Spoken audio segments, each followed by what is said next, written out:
Welcome, everybody. It's Saturday Night Alive for the Global Peace Tribe. That's you. Yeah, you and you and you. You are all beautiful, wonderful members of this incredible Global Peace Tribe. And what we've learned in the 42 shows that we've done since the pandemic began is that you're here because you want to be inspired, you want to have a good evening, and you want to feel connected. And tonight is a very, very special show. I'm Love Coach Scott Katamas, and this is the very first show we're doing without Deborah Giusti. Deborah is on vacation in Mexico with some very dear friends in Playa Sayulita.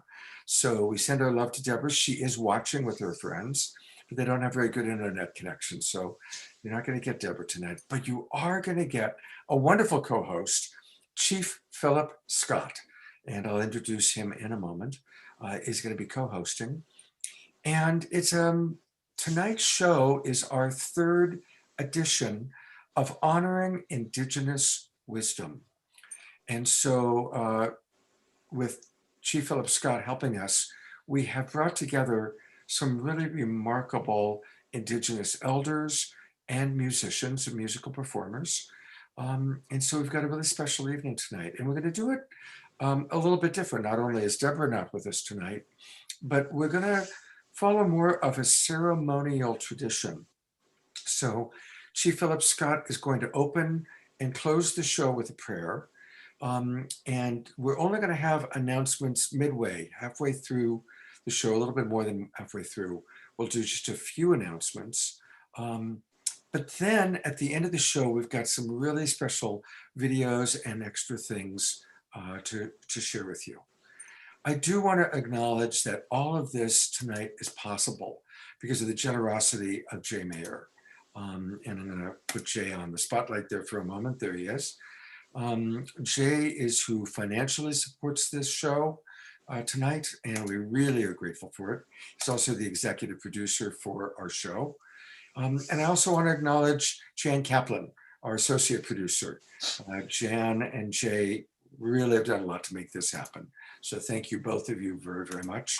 And we'll be seeing some wonderful examples of their organization, Light Touch, a little bit after the ceremonial part of the show.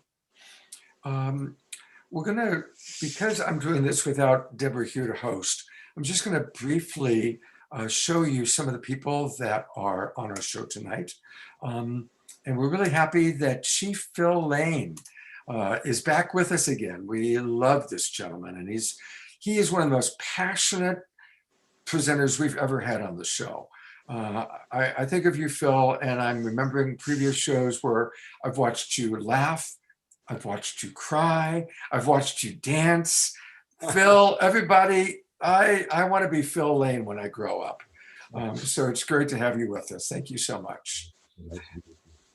I also want to acknowledge we're really blessed also to have back on the show again, Woman Stand Shining, Pat McCabe. Thank you so much for being with us. It's really, really a blessing to have you with us. And also coming back again is Joanne Shenandoah. And she, of course, is a remarkable musician. She's going to bless us with some of her music as well as some of her wisdom. And we've got some new people who come in with us, who are with us tonight.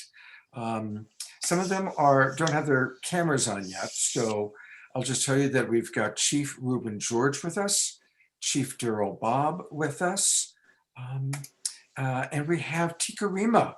This is the first time she's on our show, so welcome, Tika Rima. We're really happy to have you with us.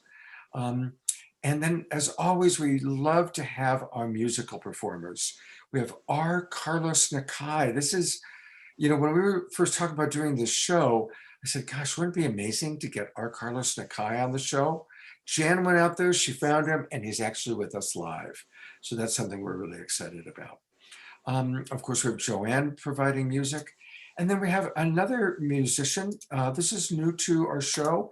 This is Shade. So welcome, Shade. We're glad to have you. And I see that Chief Daryl Bob has turned his camera on. So welcome, Chief Daryl Bob, to the show. We're really glad to have you with us. And so I'm going to remove the spotlights. You'll be hearing from all these people later on in the show, of course. As you know, we always raise money This show began as a fundraising event. And I want to acknowledge, coming back again, Adam Yellowbird. And he, of course, represents ICSAW, which is our nonprofit organization. We'll hear a little bit more about that during the mid-show announcements. But Adam, so great to have you with us. And thank you very, very much for your support and for being with us. We really appreciate that a lot. You're welcome. You might recall that Adam was our co-host for our recent Indigenous Elders show. And we really enjoy collaborating with people like Adam. And now I get to introduce to you tonight's co-host and our collaborator. And this is the fellow who really put it together. So I'm going to put the full spotlight on him. This is Chief Philip Scott. And he is a remarkable man who has a very strong background. He has walked the native path for over 40 years, learning from and sanctioned by traditional medicine holy people, tribal spiritual leaders, wisdom keepers, and elders from several indigenous cultures. Chief Philip Scott participates annually in the Sundance of the Lakota tradition. He's been doing that for 3 decades. Some of you might be familiar with it. It's an extraordinary experience, very powerful. He's a member of the Native American Church and has been for over 2 decades. He's a ceremonial leader and traditional healer, and he's been entrusted to share indigenous wisdom and medicine practices with the contemporary world. He directs and teaches programs at his organization, Ancestral Voice. It's an institute for indigenous lifeways. It's in Northern California, and he founded it 27 years ago in 1994. Chief Philip Scott maintains a private healing practice. He performs ceremonies, conducts intensives, he gives lectures, and leads pilgrimages worldwide, at least when we're not in the midst of a pandemic. In fact, he led a full moon ceremony that I know many of you participated in last night. And before he starts our ceremony with prayer, I just want to welcome everybody. We've got 278 people in our Zoom room. But of course, we also have thousands watching on Facebook. And I want to remind those of you on Facebook, you can still come into our Zoom room. And it's really wonderful because when you're in the Zoom room, it's easier to chat with us, to connect with us. So it's simple to do. Just go to globalpeacetribe.com, go to www.globalpeacetribe.com and register. It takes about a minute. And there's a lot of advantages to registering. When you register with us, of course, we now have your email address. We save it. We don't give it to anybody else. But we will send an email once every Monday that gives you the replay of the past show and access to all 42 previous shows that we've done. You'll also receive an email later in the week letting you know about next week's show. So it's a way to stay connected. And then we offer special gifts from some of our presenters. And there's always goodies coming to you from Light Touch. So again, please register at globalpeacetribe.com. All right. So now it's my pleasure to turn it over to Chief Philip Scott to start the ceremony. Thank you, Scott. Good evening, good afternoon, good morning, relations, wherever it is that you find yourself here on this blessed Mother Earth. I'm very honored to be able to share this evening with all of you. I want to express gratitude to Scott and Deborah, Jan, and Jay for the invitation to be able to assist in the production of this show. The individuals that I have selected are my family. The speakers here tonight are hereditary and ceremonial chiefs, medicine people, tribal leaders, elders, and wisdom keepers. And I trust them with my life. These individuals, I have prayed with them in the teepee. I have shed blood with them in the Sundance. These are people of tremendous integrity and wisdom and truth. And I'm very honored that we can showcase their wisdom this evening. And it's an honor also to meet these musicians and performers that continue their traditional way of life with the sacred holy songs and medicine that they share. We relations are currently in crisis. And this global crisis has been foreseen and prophesied by the wisdom keepers and the visionaries and the dreamers for millennia. This is our opportunity as a species to awaken. And it is my firm conviction that our survivals as a species, as well as the protection and preservation of all of our relations upon this earth and the Mother Earth herself, is contingent upon us remembering and honoring the indigenous wisdom that is within all of us, because we all come from indigenous peoples throughout this world. And there are individuals now who have never lost that lineage and that connection. And these are the individuals that will be sharing their wisdom with you this evening. And it is truly our intent this evening to provide you with gifts and medicine to help you on your journey of awakening. So it's an honor to be able to share this. It's also an honor to acknowledge the cycles of nature as we have just passed over a full moon. And so this is a time of profound dreaming for ourselves collectively as a species. So I pray that the wisdom that we received tonight is a springboard for our individual and collective awakening. It is traditional, before we commence to speak of matters related to wisdom, to talk story, it is vital for us to invoke the ancestors, to commence in prayer. The songs that we'll be singing are the prayers that we will be articulating this evening. And so with that, I commence with a song to invoke the ancestors, for it's they who hold the container. They create the container through which the transformation and the medicine and healing is shared and transmitted. I invite you to close your eyes, to feel your feet on the earth, or if you're sitting upon the earth, to breathe in the sweet breath of creation. We as a species have been challenged of late in terms of the global crisis that has been prophesied, and also the presence of this elder, this virus that is helping us to determine the inequities and reveal the inequities that exist within our society, and therefore the ability to not only identify these imbalances, but also to rectify them through healing, through compassion, through ceremony and prayer and solidarity as a people. We call upon the ancestors to be with us this evening.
So again, I express my gratitude to each and every one of you for your participation and your presence to receive and drink deep from the wisdom of these medicine people and elders and ceremonial leaders that we have assembled here this evening, along with the beautiful performers and musicians that will be showcasing their traditional medicine and music.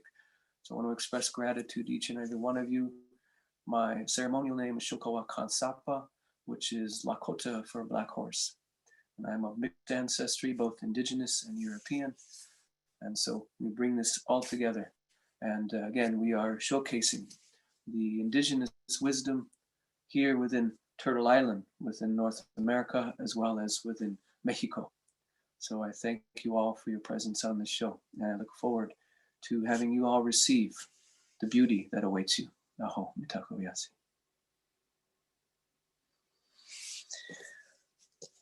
With that, I'm deeply honored to invite my uncle, Hereditary Chief Phil Lane Jr., to be on this show. He is of the Deloria Hihan Wichasha Tioshpae of the Ihanktoan Nation of the Ocheki Chakowin. He is also an enrolled member on the matrilineal side of the Chickasaw Nation. And he is my uncle. I've prayed with him. We have shared blood together in the Wiwangwachipio, the sacred Sundance. And I truly, deeply appreciate his vibrancy, his vitality, his passion, and his wisdom. He has been serving people from all over the world for over 54 years. And in 1982, he founded the Four World International Institute. And he is, I regard him as a global ambassador for indigenous wisdom and knowledge and praxis. And he has been recognized as a human and community development leader. And he has been involved with indigenous and social issues and environmental issues for decades. So, Uncle, I am honored to have you share your wisdom and your medicine with us at this time. Well, Toshka, thank you so much. And Jan and Jay and Scott, you're doing incredible with this program. So enjoy being here. So enjoy being here. You know, Mitaki Epi, my beloved relatives, we are at this time long prophesied. The moment of choice. Do we continue down the path of disunity, hatred, interreligious, interracial conflict, this road of greed? We can see so highlighted in the last 500 years of the colonial system that believed that only physical power and Western science was the answer to human happiness. We can see the answer is very clear, because all of us have had a chance to get a taste of that journey. On the other hand, we have that path that transcends assimilation, transcends resignation, transcends conflict. The fourth way, that path that rebuilds broken trusts, the path of forgiveness, the path of compassion, the path of justice. If we go back to the foundation of how we can draw upon our indigenous wisdom, I think indigenous, by the way, we're all indigenous to our Mother Earth here, all of us. I think it's a part of this awakening that has to happen. We all are children of one father and one mother, as my father would say. But if we go and to understand this concept, the prior unity and oneness of our human family and all of life, and the hurt of one is the hurt of all. And the healing of one is the healing of all. The honor of one is the honor of all. That, from that fundamental understanding of oneness, we then understand as well the soul, our soul, has no ethnicity, has no gender, has no division whatsoever. Our soul is a reflection of the oneness of the Creator, the oneness of life. It expresses itself in multitude, infinite ways. As we can see, the beautiful oneness of our Creator expresses itself in so many diverse multitude of ways in this creation. It's beyond really our any way to understand. And yet now science is caught up with the understanding when Black Elk said, Hoppenhofer said, the center of the universe is everywhere. Now quantum physics is beginning to understand how that in fact is true. So we begin seeing now as part of the journey forward is the coming together of science and spirituality. We're going to see so many innovations, so many ways to enhance our human family and our human spirit unfold. But it needs to be able to come, I believe, again, from this understanding of oneness. Oneness. With oneness, we understand there's justice. There has to be justice for all. And where we see this great mistake was made, it's wonderful that the founding fathers, quote unquote, of the United States of America went to the Haudenosaunee, went to the Iroquois Confederacy for the foundation of what we call the US democracy. And so you had this group of men, all Protestant white males, landowners, building a constitution, the equality of all human beings. And two things were left out, very important here. And this is why we have to think about these things as we move forward. One, spirituality. The foundation of the Iroquois Confederacy, the foundation of the great Oceti-Sakowin that comes from the white buffalo cattlemen, the foundation of those relatives that still are strong in Mexico that come from Quetzalcoatl, all come from these sacred teachers that have given us this understanding of oneness. And that's why it's on one hand, it's so important to understand that every tribe, every nation across the Americas and beyond, indigenous people are unique in their expression. And yet you can go anywhere across the Americas and you'll find the same elements of ceremony there, symbolized in different ways. Father Sky, Mother Earth, the four directions, the four elements. And that's why again, you see this incredible alternative rising of the union of the condor, the quetzal, and the eagle. I mean, just imagine a little over 500 years ago, there existed across the Americas an incredible, enlightened, spiritual civilization, the most enlightened that has ever been known in history was right here across the Americas. And from this incredible civilization, and it's called by different names or whatever, but at the heart of it, in the great Inca Empire and throughout that whole area, and you find the same prophecy. It was called the union, the condor and the eagle. For some, the condor, the quetzal, and the eagle.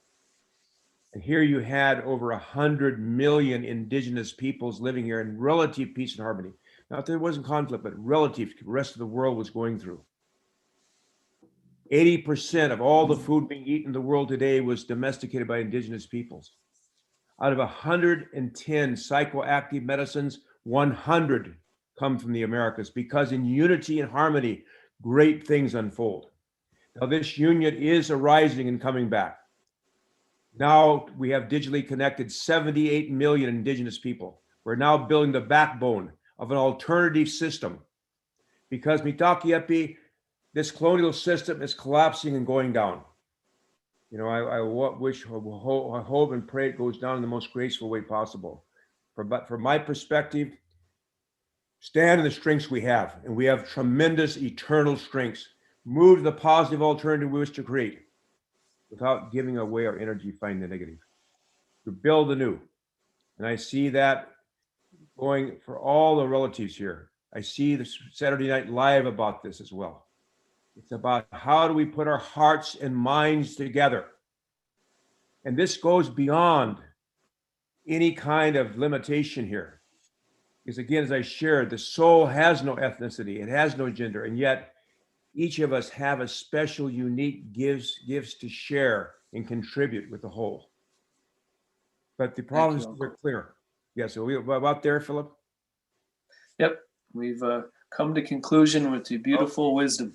Thank you so much. And again, a warm love and handshake to each and every one of you. May this be the best day ever. Why not? Chief Phil, don't go away yet. Don't go away yet. And I do appreciate that Chief Philip Scott is keeping us on time. So thank you for that. But there's so much wisdom that Chief Phil Lane and his colleagues have. And there's a very beautiful and elaborate website that they've built. It's the Four Worlds International Institute, but the URL is easy. It's just FWII.earth. Four Worlds International Institute. So it's the acronym FWII.earth. And there's so much information here. Every time I look at it, I'm just blown away. Forums, blogs, a lot of really valuable things, even including the prophecies. So, and I'm going to go ahead and give you another minute or two, Phil, just to tell us a little bit about what you're doing to bring together the nations, because that's so important. Well, on June 20th, 2020, the Union of the Condor, the Quetzal, and Eagle was completed, was formed in a sacred ceremony. That brings together, again, an embryonic form of 78 million indigenous people. So to move that forward, we're building the Union.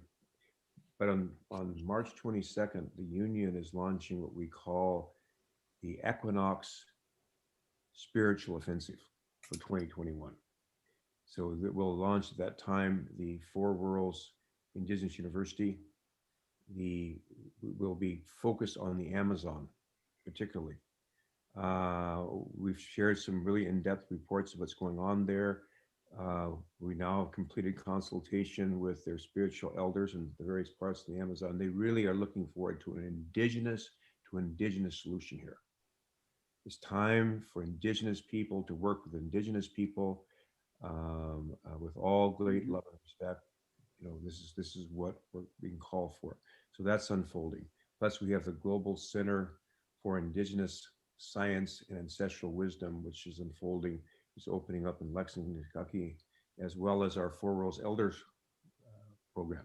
But if you'll check on the website, there's all that information and different things that are happening. And I would say this, what I see really happening so clearly is exactly what the Hakasapa Black Elk said. He said, coming together of the sacred hoop of many hoops. We're coming together as one heart and one mind in many bodies, as old Tashunkawi Cole Crazy Horse said. That's what strength is. It's how you bring this diversity together as one spirit. Just like when Carlos Nakai plays that flute, boy, everything is together as one. That's the power. That's the strength. That is what's needed to go forward. Chante washte.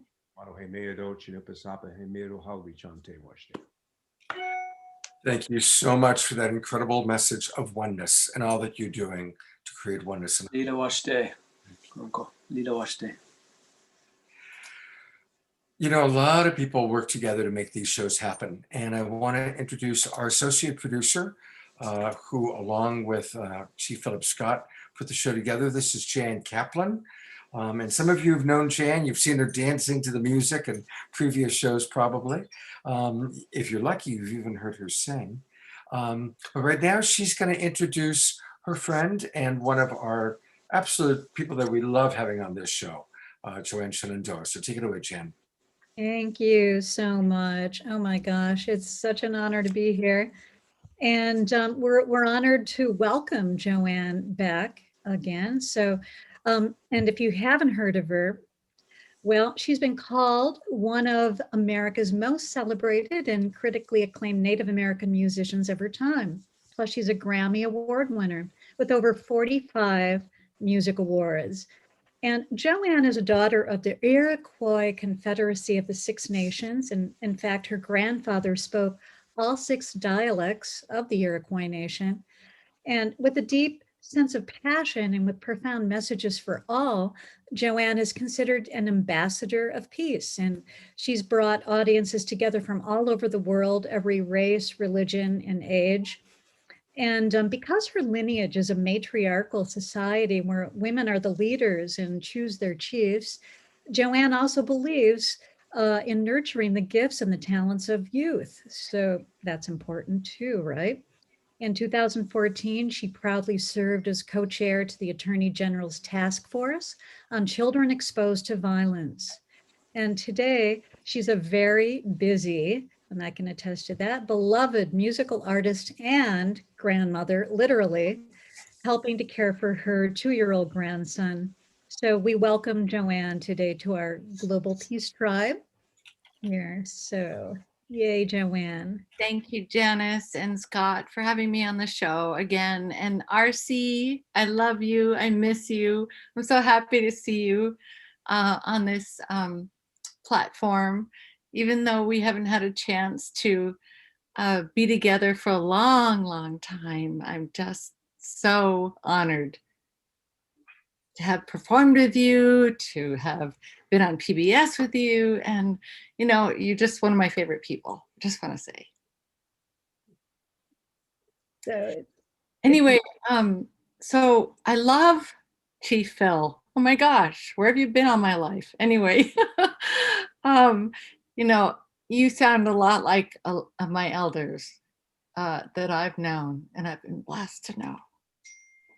We are definitely in a very difficult time, but prophecies tell us that we are to remain strong.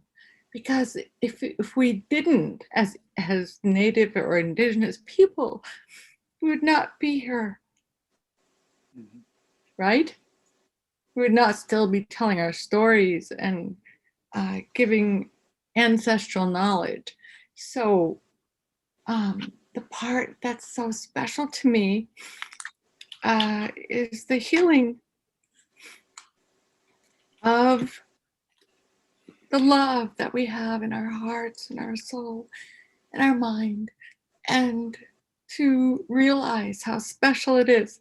So this has been very special to me, and I'm sorry. I think I cried last time too. I don't remember, but anyway, I'm just like very, very, very happy to be part of this. And I just want to say, you know, my life has been very, very blessed. I never did music for fame or for serious money or whatever, but you know, I do a lot other things besides music. I have an institute that I helped form like 15 years ago, and now we have the largest collection of music that exists from the 30s, and we have sacred land that's been given back to us. And you know, it's not that we own the land, it's we are the land. We are part of the land. I mean, we are 75% water. The land is 70% water. Everything that we touch, everything that we think about, everything we control or create, and we try to control it, but we can't really. So we have to say, okay, give thanks. So it's all about Thanksgiving. It's all about love and blessing and prayer and song and dance. So for me, that's who I am. I love to have ceremony. I love to tell people, hey, look, if you don't know your ceremony, create one. You know, give thanks, give blessings, send good thoughts, good vibrations, because all of our words and all of our songs are meant to do that. They are to lift our spirit and lift our soul. So that's who who I've been raised to be, and I feel very grateful for that. But I'm just, I'm very honored to be part of this event, and I have to say that I'm very happy that you're all including everyone who is on this event, because there comes a point in your life where you say, what's important, what's special, what means a lot to you? You know, what are your best memories, right? And when you have that ability to share with other people, I get thousands of emails around the world from people who are saying, I decided not to end my life because of your music, or I am now learning to plant, or I'm now learning to cook, or I'm now learning to enjoy nature and realize that, you know, the earth gives back to us what we give to her. How beautiful is that? I think there's nothing more beautiful myself. Just saying. Because our earth gives to us continually. She just does. She's like so connected to us. I mean, if it weren't for her, we would not continue to survive. And here we are. I'm a direct descendant of Chief Shenandoah, who is friends with George Washington. I have the Peace Medal given. I live in the very homestead where he lived and died, the age of 110.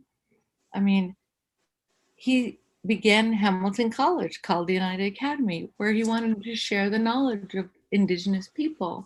So this is important. Indigenous people have important knowledge that the world can learn from. So this is a very special blessing to be able to do this, at least on this level.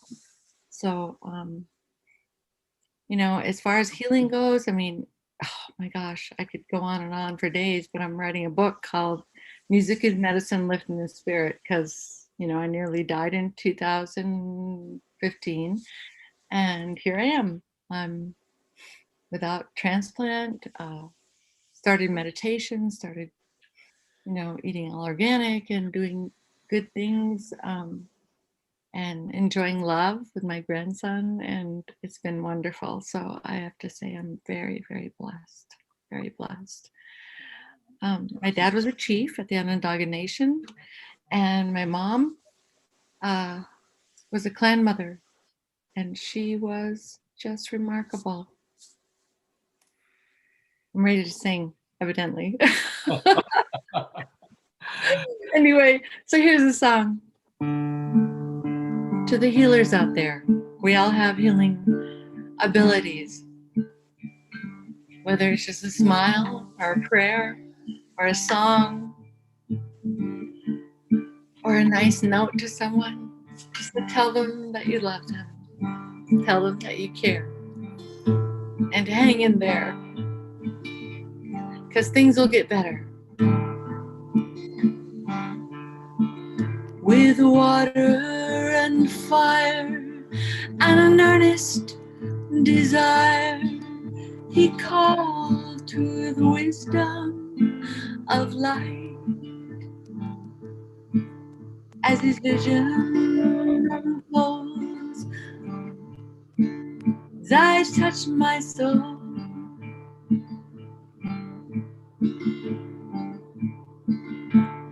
Find me, guide me, fill me with heaven's light. Protect me and fold me, watch me through the night.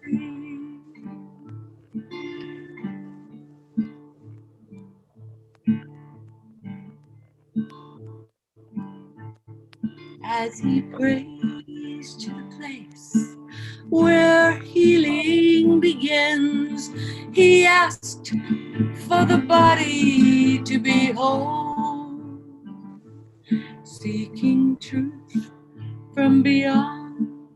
He sings a healing song.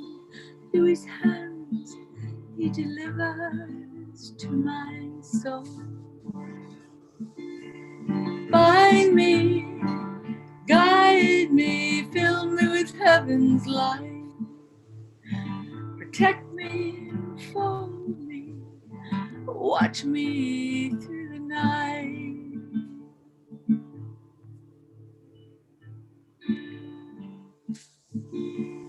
Find me, guide me, fill me with heaven's light. Protect me, enfold me, watch me through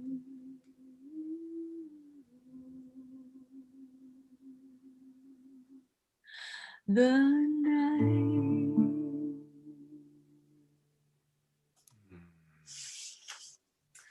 Oh, Joanne. You know, I want to say your voice is so welcome, and so are your tears. Thank Sorry. you so much for, because we can only cry, especially when thousands of people are watching, when we're deeply connected to our heart. And so I so appreciate your willingness, the humility to be so connected to your heart and to share your tears with us. It's really, really very, very sacred, very special. Thank you. Well, thank you. And I just did a shortened version of the song. It's not the whole song, but I know that you're running out of time. So I just wanted to say thank you for having me, and what a blessing. Well, thank you. And we are going to show a beautiful video of Joanne a little bit later in the show. And for those of you who want more of your, and I think we all want more of Joanne right now, her website is her name, Joanne Shenandoah, JoanneShenandoah.com. And boy, just looking at it, there's so many things. There's a lot of, you can get a lot of her information about how to get her music. Associated Press said Shenandoah has become the critically acclaimed Native American singer of her time. I know we have a lot of Neil Young fans. Neil Young writes, Joanne Shenandoah is one of the finest attributes to Native American music and culture. And so on it goes. Miguel Ruiz, Bobby Robertson, a lot of amazing people. And I also want to just acknowledge your Hiawatha Institute. Oh, we lost her, she's gone. So I'll just mention that she does have the Hiawatha Institute for Indigenous Knowledge. You can find it on Facebook, actually. Jan, Sorry, I am here. Sorry. oh, good, you're back. Wow, I'll put the spotlight back on you. So just showing the Hiawatha Institute for Indigenous Knowledge. And again, thank you so much for what you're doing in the world and what you're bringing to the world, and for being on our show. Thank you. Blessings. All right, I'm going to turn it back over to Chief Philip Scott to introduce our next speaker. Thank you, Joanne, for your sweet, beautiful voice and message, as well as your tears. Thank you. And the grandmother medicine that you carry. So thank you. Thank you. So I'm deeply honored to share with you my sister tonight, Woman Stand Shining, Pat McCabe. She is Dene and also adopted Lakota. I've had the privilege of sundancing with her in Texas for many years, and she is a truly remarkable medicine woman and wisdom keeper. She's a writer, a painter, an artist, a genuine ceremonial leader. She is truly the voice for Mother Earth. And I've also had the chance of being able to serve her in support of the ceremonies that she's conducted here in the San Francisco Bay Area. She's also a mother, and I'm just deeply honored to have her return. She was in our pre-show, and for her to share the depth of her wisdom with each and every one of you this evening. So thank you. Ho, Takuyasin. Thank you, sister, for being on our show. Thank you. Thank you, Philip. Thank you so much for having me. Thank you to Scott and Janice, Jay, Deborah. Thank you for having us on this show. I'm really grateful that you're doing this Indigenous Voices show on a regular basis. It's really important, I think. So I'll say Yat E Bene. I can't say good morning now. I'm a little nervous here. Yeah, but I'll just say, she ya tachi inishli aro achi ibashishi, marish keshne dashanale and plauchi dashache guatawastani inishli. So I'm letting you know about my clan. We get our clans from our mothers. And right now I'm in my mom's house in Albuquerque, New Mexico. She just turned 97 last week. And so we're lockdown buddies over here and we're doing all right. So far, so good over here. But I want to acknowledge that, you know, many of our relatives are struggling out on the reservation right now. And so I'm thinking about them. And so I want to send some of this beautiful, sweet energy to them that they might receive comfort, and to any of us who are having people around us that we know that are struggling. We just ask for some of this good medicine, some of those of us who are strong enough to sit right here and to send out a voice to the world and to each other, that we send some of that strength and wisdom and beauty their way this evening. So I wanted to sing a grandmother calling song, and I'm thinking about what is essential to say in these few minutes here. And so I'm thinking about, some of you might know my daughter, Lila June Johnston, and she wrote a book of poetry that is a companion to the United Nations Declaration of Indigenous Peoples' Rights. And so there's one very short poem that she has in there, and it says, "The Choctaw have said all there is to say. You have not defeated my people until the hearts of our women have touched the ground." And so I've been saying to the people, you know, this is the directive to all of us everywhere, that we must not let the hearts of the women touch the ground. We can look at signs in the waters and in the skies and in the animals and in the ice melting, but but let us keep an eye on this as well, that the hearts of the women, the faith keepers, the life tenders. So I call myself Holy Earth Surface Walker, life bringer, life bearer, and I stand with the full authority to speak on behalf of life in every situation, with the Mother Earth standing with me and behind me.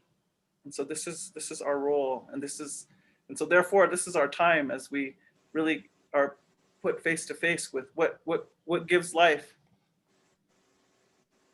So in that way, I'm invoking these grandmothers to come and to bless each and every one listening, to bless each of you who are sitting here on this panel, and those of you who have joined us here on the Zoom call, those of you who might be listening on Facebook. To send this song out, and I ask you to send this song out to all those that you know need that support, need that grandmother comfort, need that grandmother wisdom, even might need that grandmother stern talking to. All the medicines of that way. And so I call in the grandmothers here, but we say the grandmothers come and they make a beautiful place for the grandfathers to follow. So thinking about it that way. So I'll sing this song for us here this evening. That seems like the best way to say a lot.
ehaya, wehaya, ehaya, weya, weya, ya, wero, ea, eo, yep, la, la, la, la, la, la, la, la.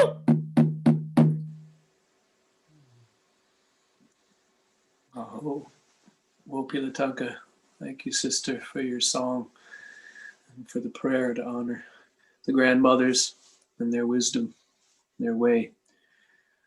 I think to maybe you can speak a little bit to this in the remaining time here. Certainly the Dene Nation, I know the Lakota nations and others are truly beleaguered by the pandemic due to the lack of access to healthcare in many situations. And so I was wondering if you can speak just briefly about that. Yes. So I've been working with a good brother who's been tending to about 40 families out in the Big Mountain area.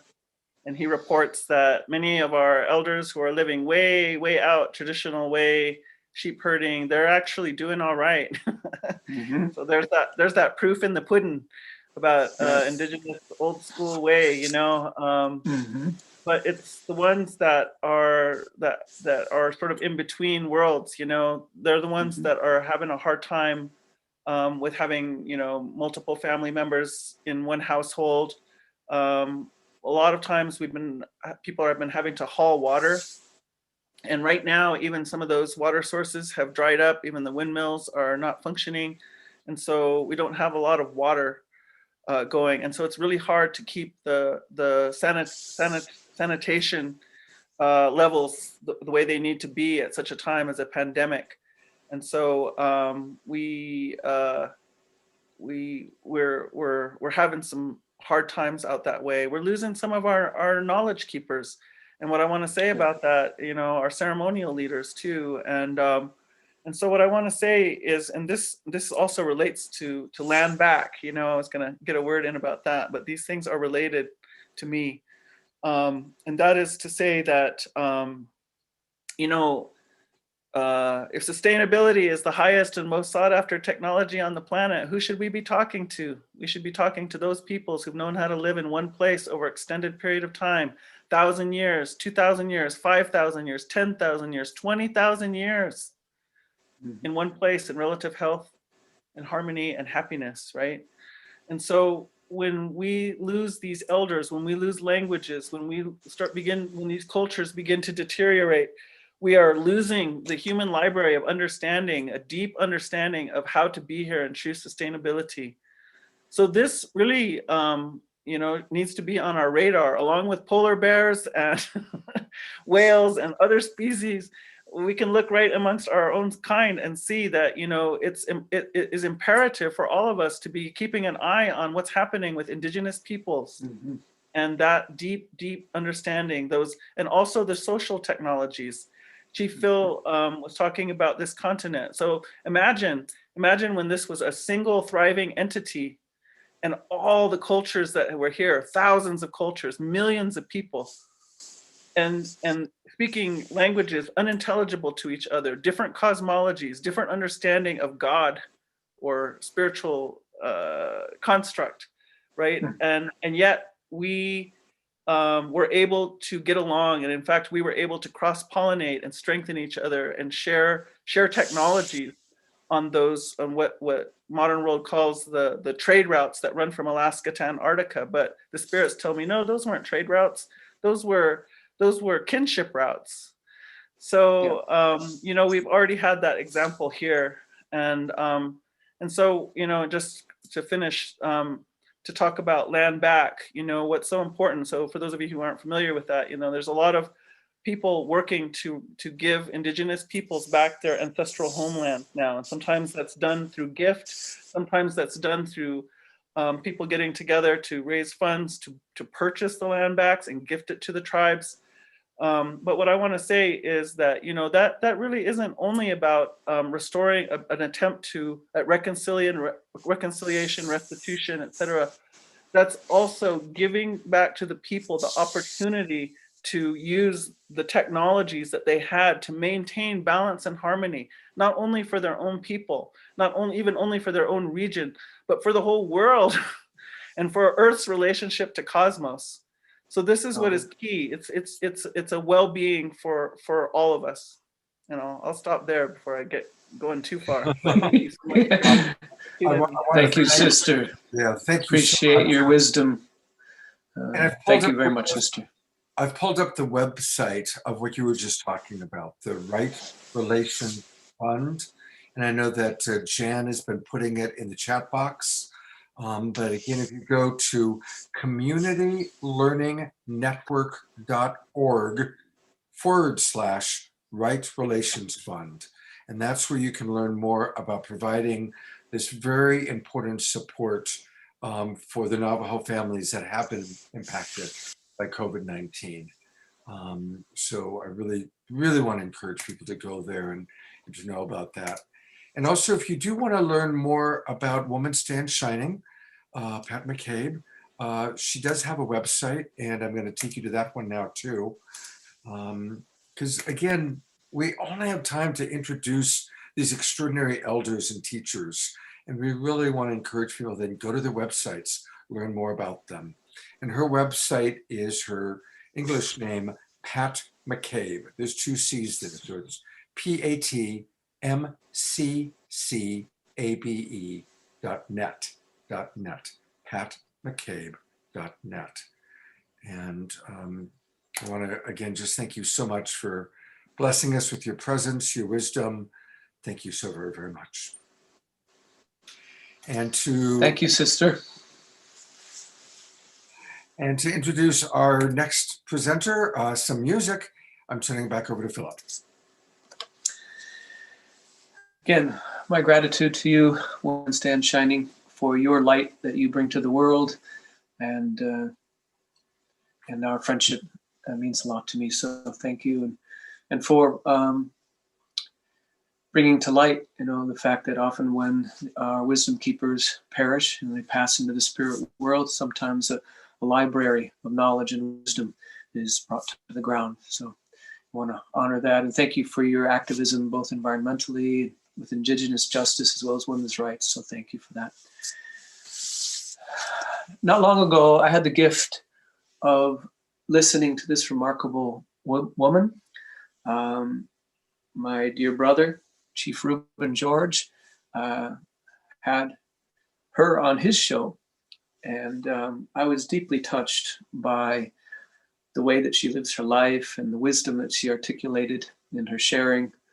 And I was also gratified and delighted to know that she is a traditional singer and dancer. And her name is Sade Johnson, and she is Indigenous to unceded Canada, the West Coast, and the subarctic. She is also a mother, and I know she is going to be introducing her nations as it's traditional in her way. And so I'm very honored to present Sade Johnson to all of you, and thank you for being on the show and for sharing the gift of your traditional song with us tonight. Hello, good evening. Thank you for that introduction. I come to you from unceded Coast Salish territory of Musqueam, Squamish, and Tsleil-Waututh people. I am Coast Salish from Tsartlip and Okanagan on my mother's side. And my father's side, I'm Northern Dene, Northern Shoshone, and Han, and I belong to the Wolf Clan. I am a mother of 2 young children. I look young myself. I'm older than what I look like. And then I'm also a widowed woman. This is how I go about this world. And I'll be sharing with you a Coast Salish song for my people. How much time do I have? Just a reminder. You've got about 6 minutes for each of your songs. Okay. One song now, and of course one later in the show. Okay, thank you. It's good to be with you all this evening. Thank you for this opportunity to share amongst this Zoom meeting, and then the individuals that are watching on all the social media platforms. It's quite wonderful to join you all. It's a good uplifting moment. And thank you for the other individuals that spoke before myself and after myself. And thank you for allowing me to be a young person and to share with older Indigenous relatives and who they represent, their families, their peoples, their clans, their traditional territories. And I'm thankful to hear there are other stewards of this land. It's quite wonderful to listen in. So I'll go ahead and sing.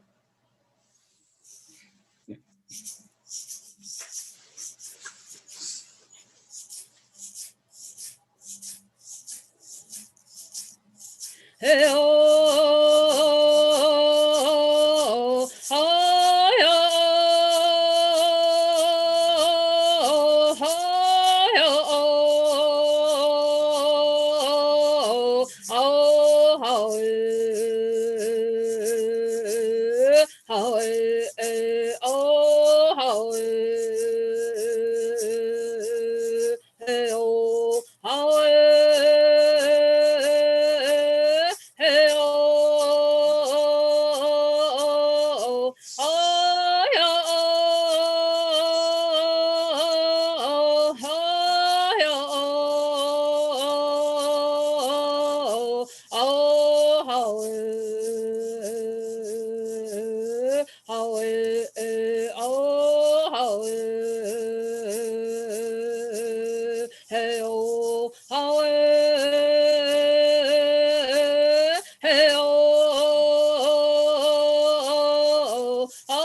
Thank you. I will share that my family had a very close call with coming in contact with COVID this past week.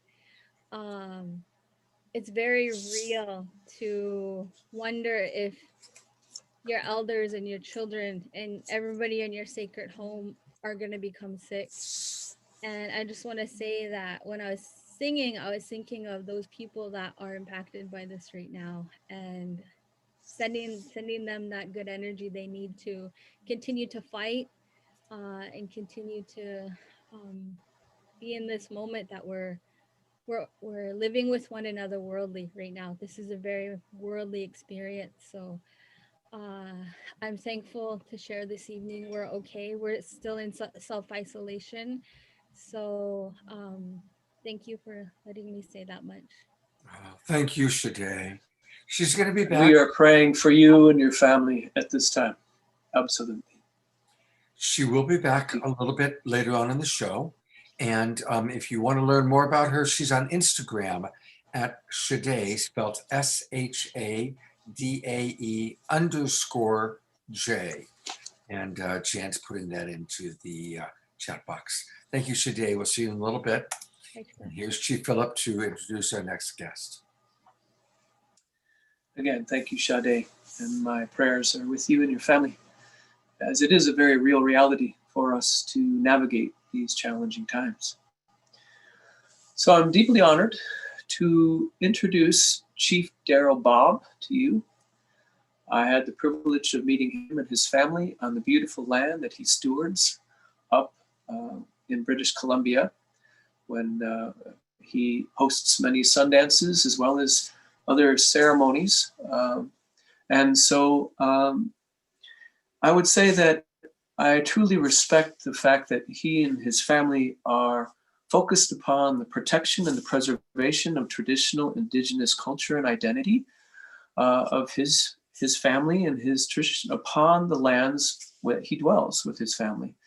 And we're talking about very critical information and knowledge and culture that he is preserving and protecting and disseminating to all those that are open and receptive to learning from him. So they are in the process of currently constructing a healing ceremonial house on that land. and it is for the welfare and the benefit of all future generations. So with that, brother, I am deeply honored to invite you to share your wisdom and your knowledge with us. Thank you for joining us. Wow. I'll start off like this.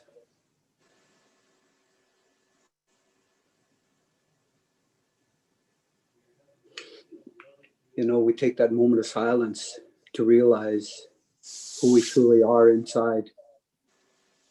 For many of us, we've forgotten the roots of our ancestors. It's only through the eyes of our ancestors will we understand our true identity of self, the responsibilities and the gifts that Creator has offered us today. We carry that responsibility through the eyes of our ancestors, watching them sitting around the table, listening to their stories, understanding and creating the future for the unborn children that we are going to be responsible for. As it was said, every child is born with the right to be loved. And we carry that responsibility to show that love, to understand and help and guide and look after them to the best of our ability. Today, we're living in a pandemic. It's something that people say, well, is it real? Is it not? I don't believe it. I believe it. That's what society has taught us. Modern society has created humans to have a disconnect with self. Today, we're dominated by television, news, and all of this. Thus, we forgot to just go like this. To sit in silence with self, to connect back to our spirit, the spirit of our ancestors, something that we need to do. Since this pandemic started, I always tell people, go and sit there and listen to yourself, listen to your spirit talk to you, get that connection back. It reminds us of who we are.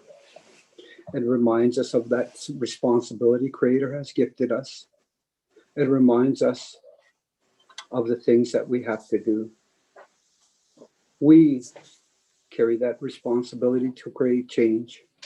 What is that change going to look like in the future?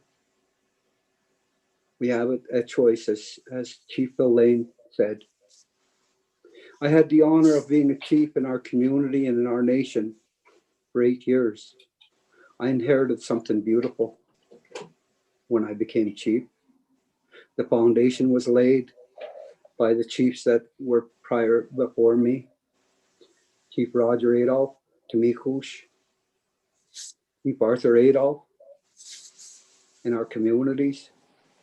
They started something with the elders called the Ecosystem Management Plan, a plan that's developed to ensure that we don't log our territories out and that we would always have water for our people,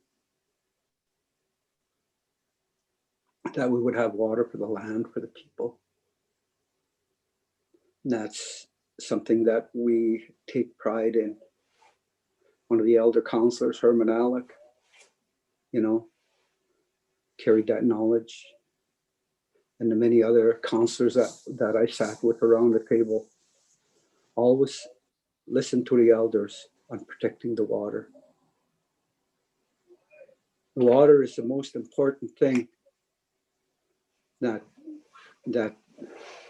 keeps the land alive, keeps us alive.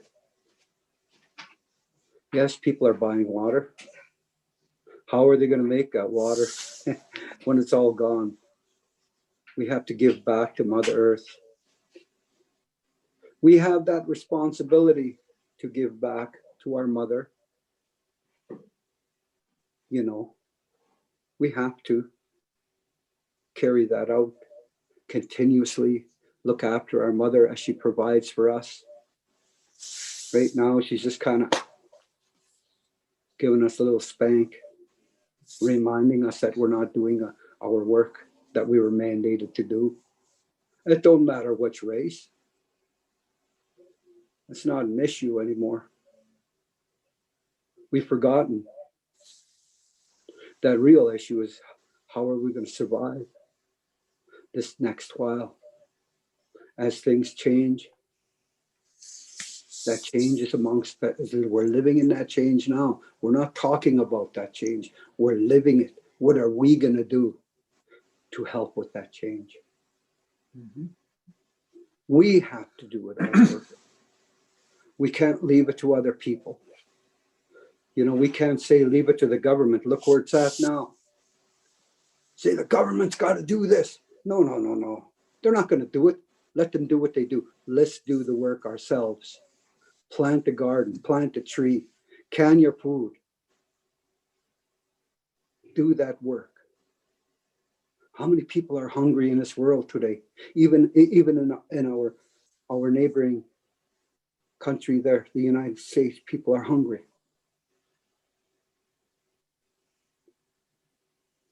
Canned food.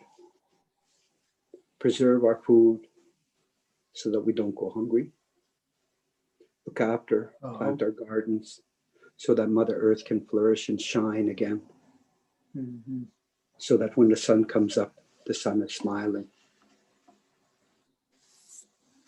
We carry that responsibility. When we rely on somebody else and we get let down, we blame them, but we forget ourselves. What did we do to make things better? That's what I teach the men when they come for healing at the healing house. Do your work. There's many things that we do to help these men.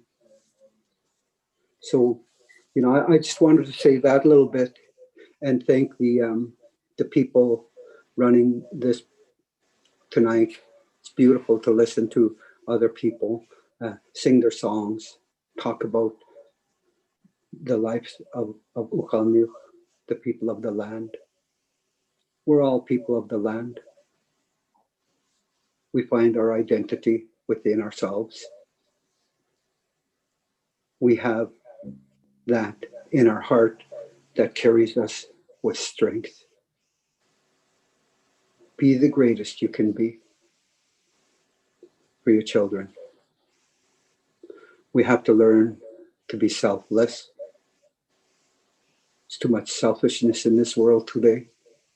The greed is overpowering our ability to sustain balance on Mother Earth. So we do the work we need to do for other people, for all the people. Be the greatest man or woman you can be.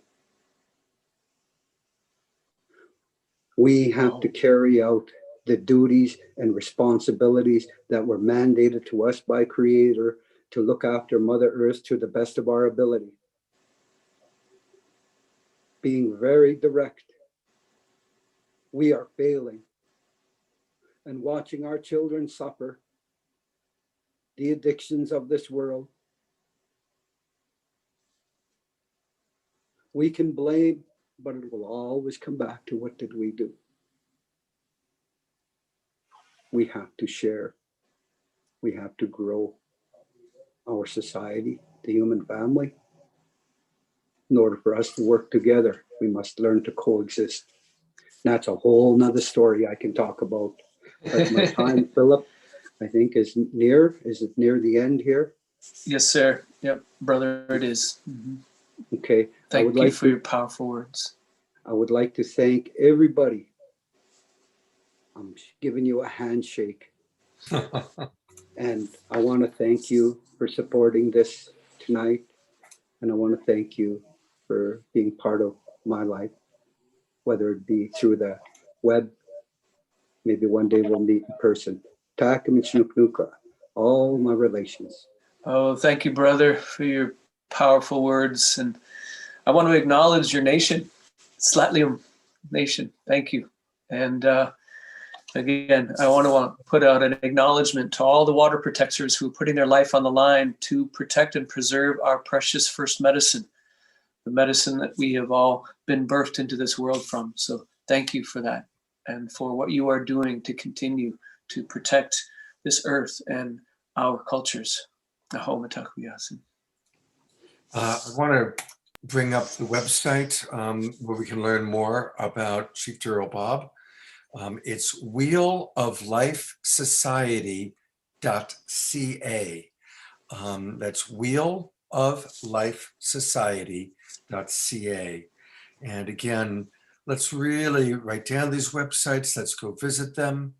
Also, Chief Philip Scott, I've been sending you a text message. If you could check your text message, that would be great. And thank you very much, Chief Darrell Bob, for your wisdom. And he started us off with a moment of silence. And I'd like to suggest that we do that again, that we conclude his time with a moment of silence to just digest the wisdom and the beautiful appeal that I'm hearing from this man.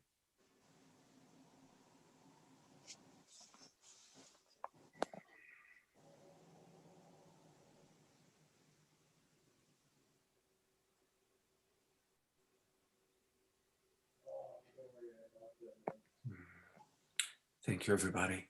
And thank you very much, Chief Darrell Bob, for blessing us with your presence. Thank you for your time.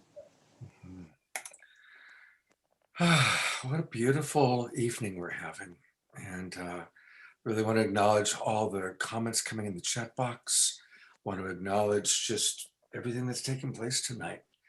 And a reminder that we are providing honorariums for the people that you're seeing speak tonight. I want to thank again Jay Mayer and his incredible support for making this happen.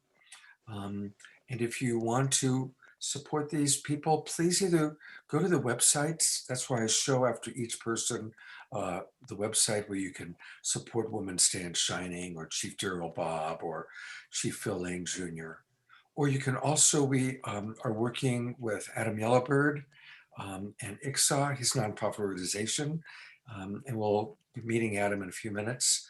But you can also donate through ICSA, and that money will then go to all the different elders and presenters that you're seeing tonight. So thank you very much. And Jan is putting that link into the chat box for us. All right. I'm now going to turn back over to Jan Kaplan, who has something really, really special that she's made happen. I really want to thank you, Jan, for all your diligence in finding our Carlos Nakai and having him on our show. So take it away. Oh, thank you so much, Scott. Well, RC, or our Carlos Nakai, really he's the world's premier performer of the Native American flute. And so he's grounded in the traditional uses of the flute, but he is so amazing because he's explored new musical settings, new age, classical, world music, jazz, and his traditional music and cross-cultural collaborations have earned him 11 Grammy nominations in 4 different categories. And he's earned a Governor's Arts Award. So, you know, one thing that I love about him is that his career has been shaped by a desire to communicate a sense of Native American culture and society that transcends the common stereotypes presented in mass media. So there's so much to be said about him, and you can find all the information on his website. But I'd like to welcome him here to our Global Peace Tribe community. It's such a thrill and an honor to introduce you. And we got a chance to share in conversations about the history of the flute and such, but I'm gonna let you talk a little bit, our Carlos, and then you'll be introducing a special recording. He recorded 2 pieces for us for tonight's show, specially, so they've never been seen before. And so I'd like to have our Carlos speak to us and introduce his own music. Thank you. Well, thank you, Janice. Mhm. Yeah, much of what I've been listening to, is dealing with all indigenous people, which includes the colonists who came here.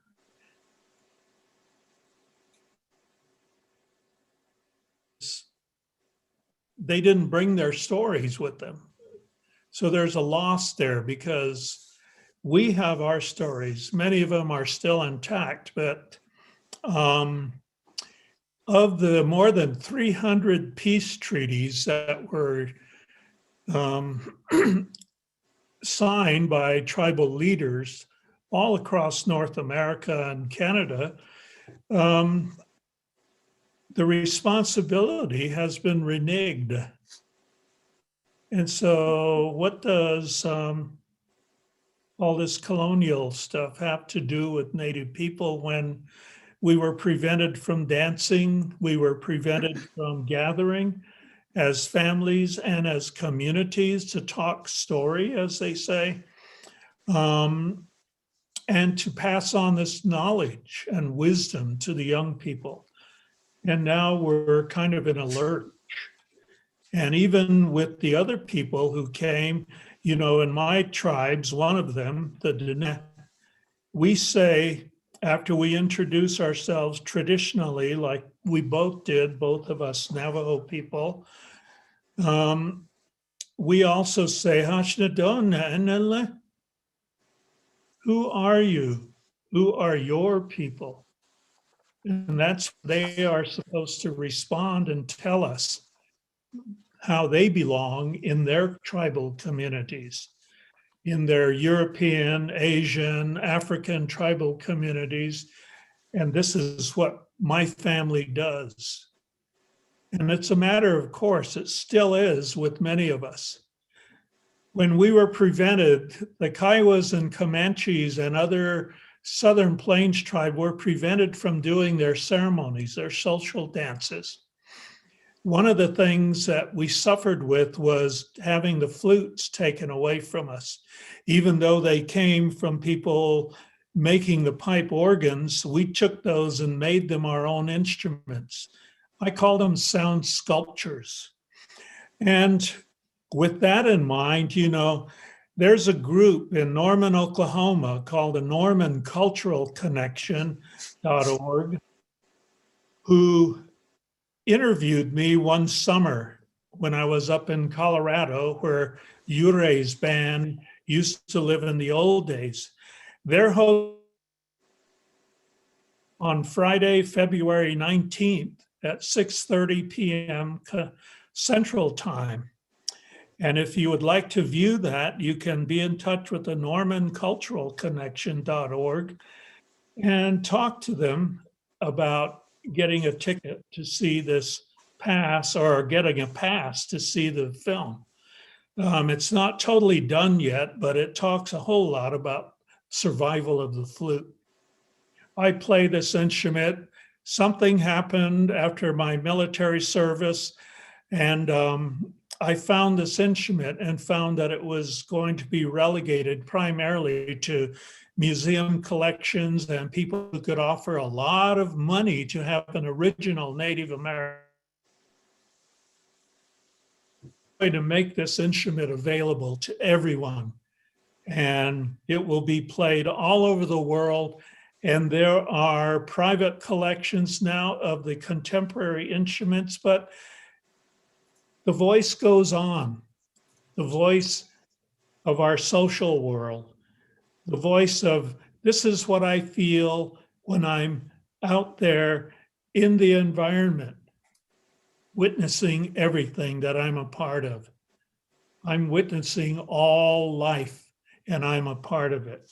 So enjoy the flute song. The flute melody and the instrument I'm playing actually went around the planet. And so I have one of those. So thank you, Dr. Harrington, and thanks to Janice for letting me do this.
It's such an honor, honestly, I've been listening to your music for a very long time. I can remember having cassettes. That's how far back my relationship with you goes, putting on cassettes into my car and listening to it. So it's Yeah. such an honor to have you on our show, sir. Yeah.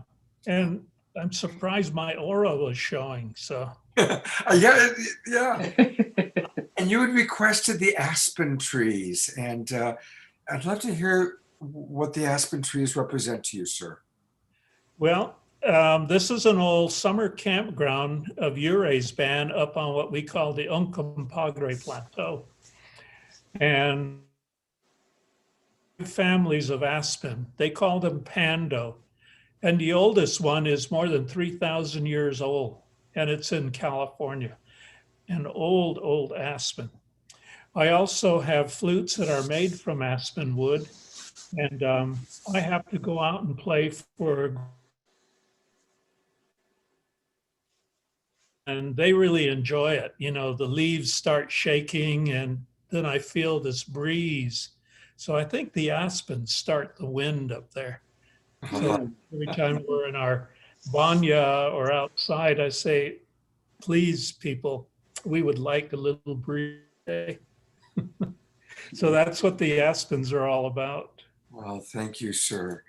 I want to just direct people, of course, to his website, and that's where you can look at his discography, which is amazing, and learn more about him, and the beautiful heritage he brings with his incredible music.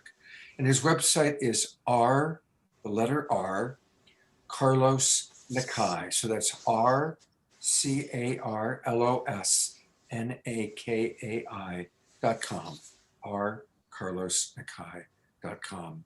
And we're very blessed that he's going to be back with us a little bit later in the show to share a little bit more and for us to get to hear one more of his songs. Thank you, sir. And thank you, Jan, for putting all of this together. It's really exciting. So we're not going to do a lot of announcements tonight during the ceremonial part of the show. But we do want to thank all of you who are watching. We do want to thank our broadcast partners. Especially want to thank Unify, because I know so many of you are watching on Unify. And there's still time. Come on into our Zoom room. We're only about halfway through the show. And so really want to invite you. Come on in if you're watching on Facebook. I know a lot of you are. Come on into our Zoom room. Just go to globalpeacetribe.com and come and join us. And again, I want to thank Jay Mayer for making this happen. And finally, I want to introduce Adam Yellowbird. Many of you may remember Adam. He was on our show before, and he was who kind of helped produce this show for us. Very similar to what Chief Philip Scott has done for us this time. So, hey, Adam, welcome. Oh, Mitakuyapi, all my relatives, it's an honor to be here. Thank you. Are you enjoying the show tonight, Adam? Yes, I am. Yes, yes. I recognize many relatives here, and true honor, true honor. I can feel the importance of what's being shared here today. Oh, thank you. And so Adam is very generously letting us support our elders, the elders you're seeing tonight, the musicians you're seeing tonight, through his organization. And we're also helping to support his organization, which is ICSA, which stands for International Center for Spiritual and Ancestral Wisdom. Jan has been putting into the chat boxes on the Facebook page the link where you can PayPal. And it's, I'm going to also show that link right now. I also just want to encourage all of you to learn more about ICSA, learn more about all the ancestral wisdom that they are preserving. And Adam and his team are doing a really wonderful job with that. So, this is an opportunity for us to really learn more about these organizations and to find the best ways to support them. That's why we do this.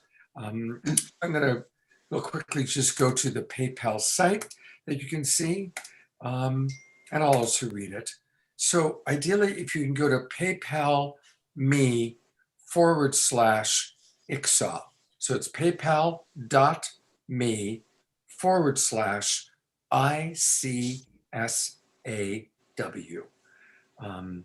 And that's where you can donate to them. They're located out in Arizona. And thank you so very, very much for your support, everybody. We really appreciate it a lot. And we're just so honored to have all of these people with us. And thank you, Adam, for the wonderful work you're doing. God bless you.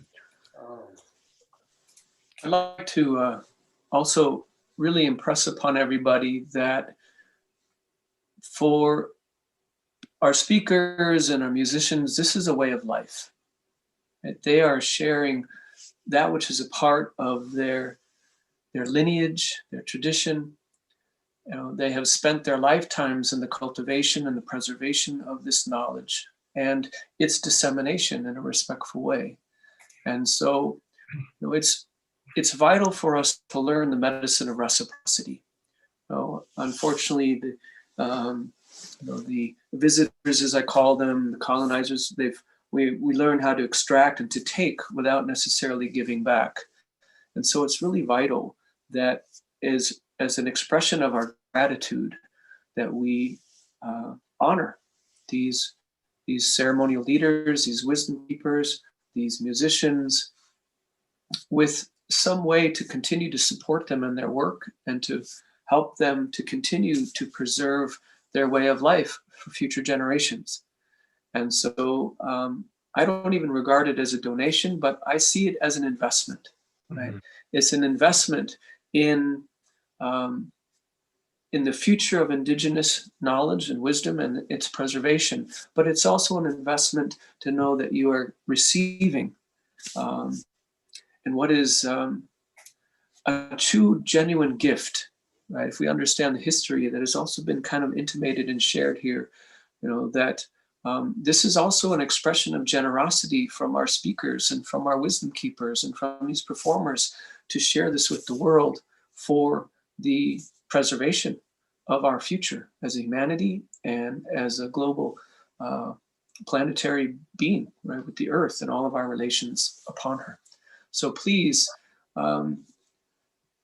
be generous with your investment in reciprocity for all the sacrifices that our speakers and wisdom keepers and medicine people and performers have done for their entire life. So I just want to say that much and thank you for listening. Beautifully stated, Chief Philip. That's absolutely right. So please, thank you, everybody. And you're right. It's not just a donation; it's an investment. And I feel like we all owe the ancestors and these wisdom keepers. They have the medicine we need. They have the wisdom that our country, our culture, our people need at this time. So it's very important to support them. Thank you. It's now my pleasure to play a video. We saw the wonderful Joanne Shenandoah earlier tonight. She was up since 5 o'clock in the morning.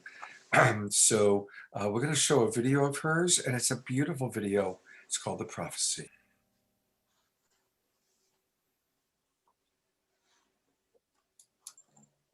What an absolutely beautiful video. Wow. Gorgeous. Yeah. Just one more time before we turn back over to Philip for our next speaker. I want to acknowledge that Joanne Shenandoah has a really lovely website with a lot going on there. And it's her name, JoanneShenandoah.com. And that's where you can learn more about her. So thank you, Joanne, for your amazing contributions to our world. And it's my pleasure now to turn it over to Philip to introduce our next guest. Indeed, what a gorgeous video. Thank you, Joanne. It is my pleasure and honor to introduce my brother, Chief Reuben George. He's a member of the Tsleil-Waututh Nation in Canada. For 25 years, he's been a family counselor and in the healing field. He works with First Nations regarding wellness, addiction recovery, and education. And he is a fierce warrior for environmental justice and the protection of his traditional homeland and territory from the oil industry. In addition, he is a ceremonial leader. He is a Sundance chief, and I've had the supreme honor of dancing with him both in South Dakota as well as now in Canada, where he leads a dance up there. And I'm very honored to have my dear brother, Chief Reuben George, to share his wisdom with you at this time. Good evening, brother. Aho. Hey, CM. Hochka CM, Siaya. Hochka CM.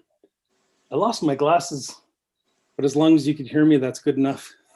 We hear you well. You sound great. You know, my nation at its strongest point was small, hidden Sidern back then in Coast Salish territory. We were only about 15,000 at contact. We went down to 13 people. But through colonization and residential school and segregation and relocation, all those things that the government did, we went down to 13 people only.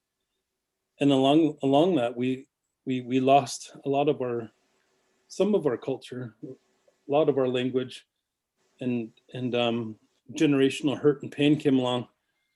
I wasn't immune to it. It was part of my family. My father and my stepfather both overdosed on drugs, and you know, I myself was drug addict and alcoholic, and what I found worked and what helped, and mind you, all my family have been through this, and anything that I say about myself, all my family do the same.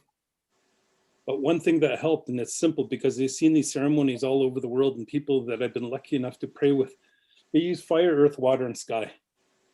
And when you take, for example, cedar, which we use here in our territory, and you light it from what it is and representing earth, and you take fire representing the sun and representing the heat of Mother Earth, what comes out of it is a spirit. That's what that smoke is. That smoke is a spirit with your intention. And that spirit could last as long as you needed to. Prayer is a gift of Creator that could even outlive us. I want to pray for everlasting care and wall of love and protection around my children. That prayer could outlive me with that good intention, with the power of that spirit that comes out of there. So I know that helps me. And in our ceremonial homes, in our ceremonial houses, or however how we pray, when we put that action and then smoke fills up the room, or however what elements that we use fill up that room, the place that we sit in becomes a holy place. And when it's a holy place and our spirits feel comfortable, our spirits have the capability to expand to the size of that room that we sit in. And then our ancestors come down with intention, and they give us blessings. But then we leave with a good feeling. And when we leave with a good feeling, we have a responsibility to conduct ourselves. What we say in our Coast Salish territory, our law is truth, family, health, and culture. That's our law. And when we apply those to that prayer of, and then the fundamentals that we all use, love, honor, respect, dignity, pride, compassion, understanding, truth, knowledge, and wisdom, that's the foundation of humanity. We apply that to that prayer, call in on our ancestors and do some healing. And that's what my family did. That's what I did. We're leaders of our longhouses. We're leaders of our sundances. We're leaders of our sweat lodges. But we give back. I still volunteer in the prisons. I still volunteer downtown with the homeless weekly. I still continue to give back. You know, I took on a $350 billion pipeline company, and with my nation and with my people, we did a 1,200-page assessment. We did a spill analysis. We did multiple economic studies because the oil costs kept on fluctuating from $80 a barrel to zero when COVID hit, and now it hovers around $50 a barrel. So we did multiple economic assessments. We did an air quality assessment. And that was all based on our law. That's what I worked with, and that's what I headed for Tsleil-Waututh Nation after I was doing 14 years of doing family service and healing and family counseling and family therapy. But even then I incorporated our culture and our spirituality to everything that we did. My grandfather, Chief Dan George, he said, whatever you learn in college and university about healing, there's a native teaching that says the same thing. And we created a reference library based on that and opened up a healing center for youth for that when I was in my mid-20s, over 20 years ago. And then I got into the environmental movement. Now I got into business too. But for those same reasons, you know, I can't write grants anymore asking for money. It's too hard for me to do that for the work that I do. So what we did is I got together with friends and we started a business, and it's doing okay now. But what we're doing is we're giving back because we want to go where we want, when we want, how we want, work with who we want, and not have money be an issue and to help people. My spiritual teacher said, I said, these economic opportunities keep coming, and he goes, do something with it, because money won't change who you are. You'll help more people. And that's what we want to do. And that's what we did for Tsleil-Waututh Nation. We brought us up from 13 people, almost extinct, and we're about 550 poor my whole life. We started doing business together about 30 years ago. Now we built it up to where it is today, where we could invest our money because Spirit helped that we had no elk in our traditional territory for 100 years. We reintroduced elk into our territory. Our salmon count went down to 6,000. We brought it up to over 6 million. The second biggest port in North America is the port of Vancouver. And it's so dirty and so ugly and so stink that I haven't eaten out of there for 40 years, but we've been cleaning it. And the first time in 40 years, we did a clam harvest. So the money too is directed towards education to help our people, employment, training, and healing. We have less than 4% unemployment rate for our people. The money that we're making to Tsleil-Waututh isn't going to go to one family that's going to monopolize all the money. It's going to be shared evenly with the things that we love and the things that we protect, the land and water and people. The same effort that we put into stopping the Kinder Morgan pipeline, that $350 billion company that I'm glad we stopped for these last 10 years. No pipeline's been built in our territory since then. That with the same effort has to be put into education, healing, culture, language, and that's what we're doing, and that's what we're implementing. So when I say I came from a hard place, Spirit helped me. When Spirit helped me, it fed me our responsibilities to give back, and that's what I continue to do. Like my uncle, Daryl Bob, please don't give me honorarium. Please put it to that healing house. I insist on that. Thank you for doing that, to give that honorarium to Daryl Bob in the healing house. That's a much needed thing, but he taught me these things. My Papa Phil Lane taught me these things. My aunties, my own family and uncles taught me these things. That when we receive something, we give back. It's so important. I'm happy to say I was able to write these things down. And halfway through writing a book, and we sent it out to 8 different publishers, and we got 5 different offers came back, and we signed with Penguin. And they're really excited to have our book. I was really shocked and surprised. Does anyone would be interested in a life story? But that's what happened. And the book will be finished soon. And that's what I encourage us to do.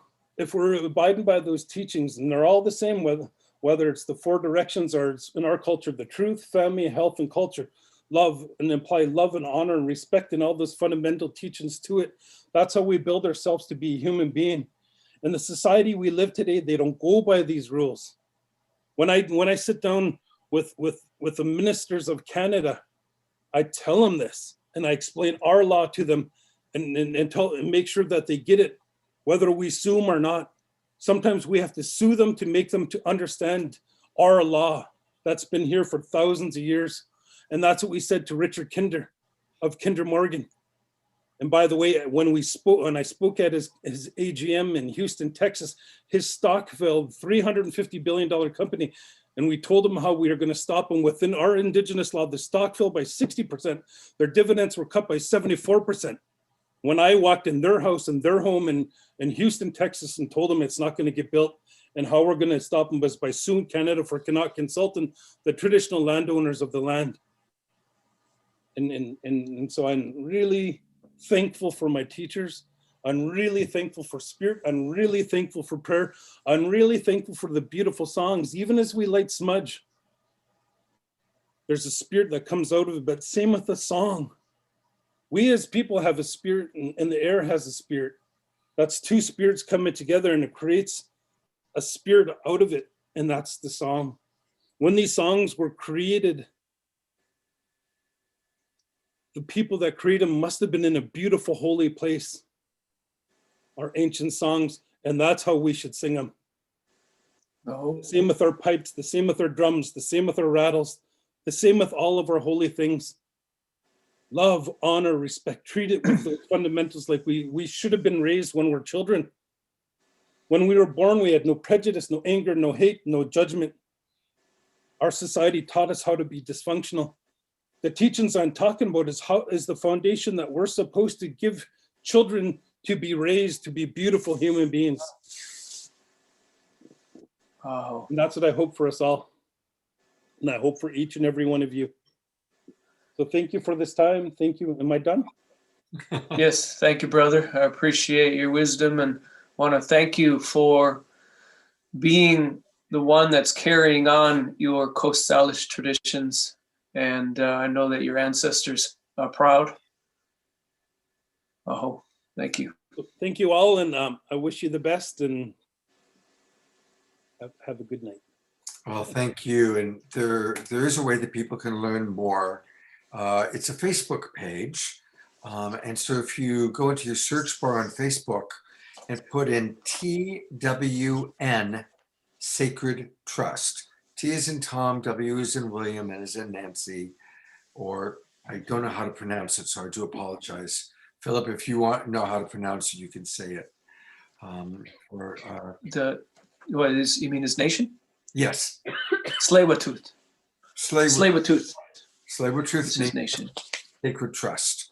So it's TSN Sacred Trust on Facebook. And that's where you can learn more about what he's doing. What a powerful message. What a powerful, just a really remarkable human being. I hope if you're still listening, Chief George, take a look at the chat box and all the comments that came in from people that were very impressed and inspired by what you shared and what you are creating. You know, if I could say one more thing. Yes. When we went up against the Kinder Morgan pipeline, Canada was for it. The province of British Columbia was for it. Alberta was for it. I even had problems convincing the people in my own nation that we don't need this in our territory. And I never gave up. Once you put that original prayer out, that prayer carries the spirit. Yep. And that to us is more powerful than anything. And that's the driving force behind everything that we do. And that's what I encourage anybody, if they have a hope and a dream and a goal and a vision, don't let anybody tell you can't, because I didn't listen and you shouldn't too. Follow your heart and follow your spirit. But thank you all. Thank you, brother, again. It's an honor to pray and dance with you. Thank you. I got a wave of tears on that one. Thank you very much.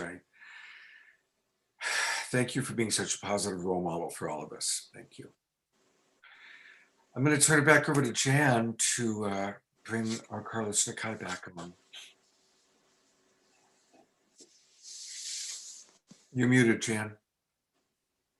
Okay. Wow. Thank you. Thank you so much.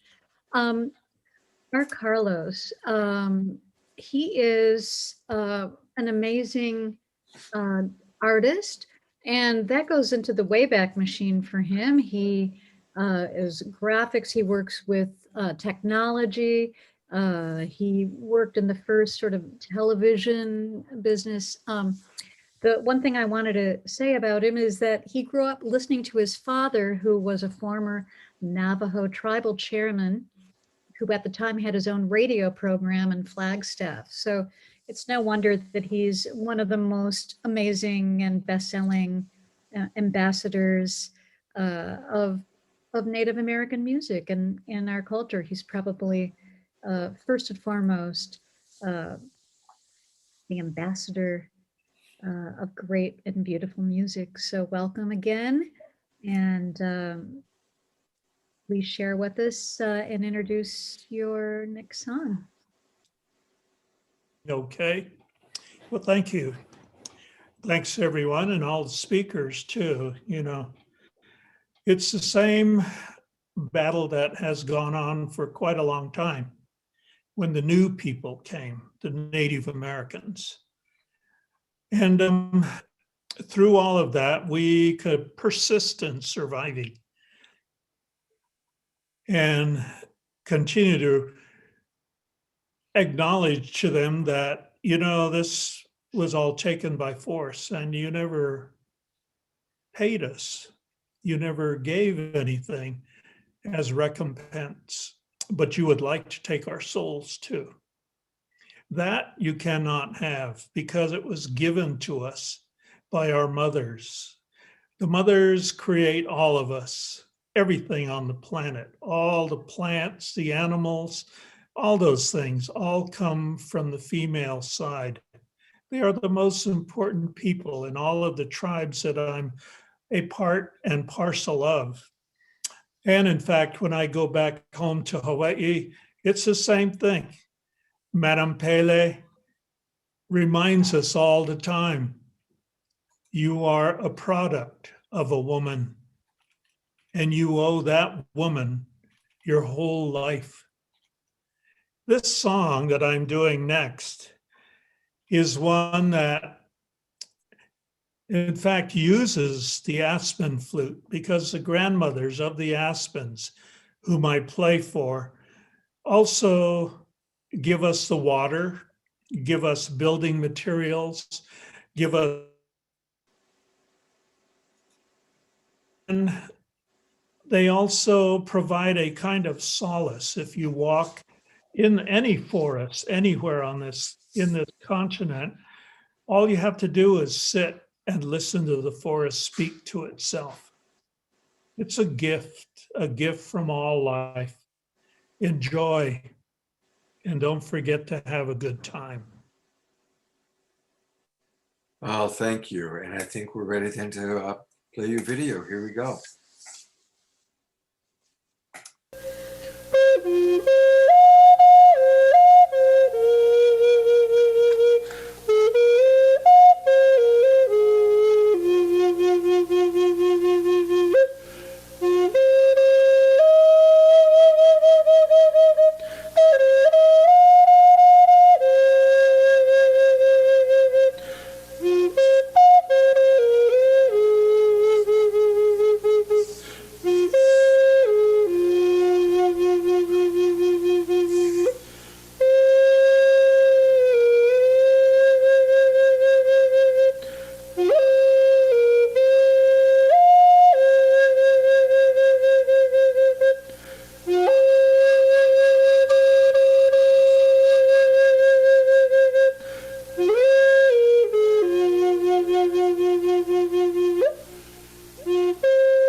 Oh, Oh, beautiful. oh.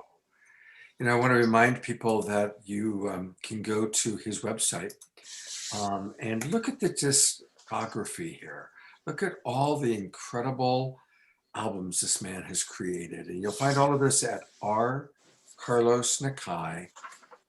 And I'm wondering, as we look at this, how many of these do you recognize? Oh, wow, I've got that one. And I had that one. I know that I'm recognizing some of these. So it's really, what an incredible body of work you have created. It's extraordinary, absolutely extraordinary. Look at this. I mean, I'm still scrolling and scrolling. Thank you so much, sir, for blessing us with your presence on our show, your presence in our world. Thank you. Mahalo. Thank you. And I'm going to turn it over to Chief Philip to introduce our next presenter. Thank you, Scott. And thank you, our Carlos Nakai. You have truly been an inspiration to me, and you were the one that catalyzed my interest in the native flute and to commence learning it. So thank you for your own inspiration and what you've done for many people around the world. Thank you. Yeah, it's your gift. Thank you. I am deeply honored and grateful to share with you the wisdom and presence of a remarkable woman. Her name is Tikarima Tichichel. She is Chicana Indígena, Mexica, and the Wirarica traditions. She is a partera, meaning a traditional midwife, as well as a peotera. She is a road chief in the Native American Church. And of course, for those who may not know, the Native American Church employs the sacrament, grandfather peyote. She is a mother of 3 boys, all of whom she gave birth to inside the Temazcali, or the Purification Lodge. She is an artist, an activist, an author, and a scholar. And her focus is women's rights and reproductive justice, as well as Indigenous rights and the preservation of Indigenous knowledge in relationship to Earth. So I'm very honored to have you on the show, sister. It's been a pleasure to sit up with you in the Native American Church, and I look forward to the wisdom that you have to share with those who will be on our call this evening. Mateo, Kwali Yowali, Empanemoani, Teyukuyani, Pamparios, Chikuri, Kayumari, Tatewari, Nimistlazotla, Ateheca, Tlalitle. My name is Tekarima Tisi, and my family I grew up Chicana, Indigenous in California, and my family is from Mexico, Jalisco, Zacatecas. So the Mexica, Wirarica ancestry roots. And I met Chief Philip in California this past November. A family that I care about a lot, sister friends, asked me to conduct a prayer peyote ceremony. I've been sitting behind the medicine for 11 years now. And so I remember meeting him there.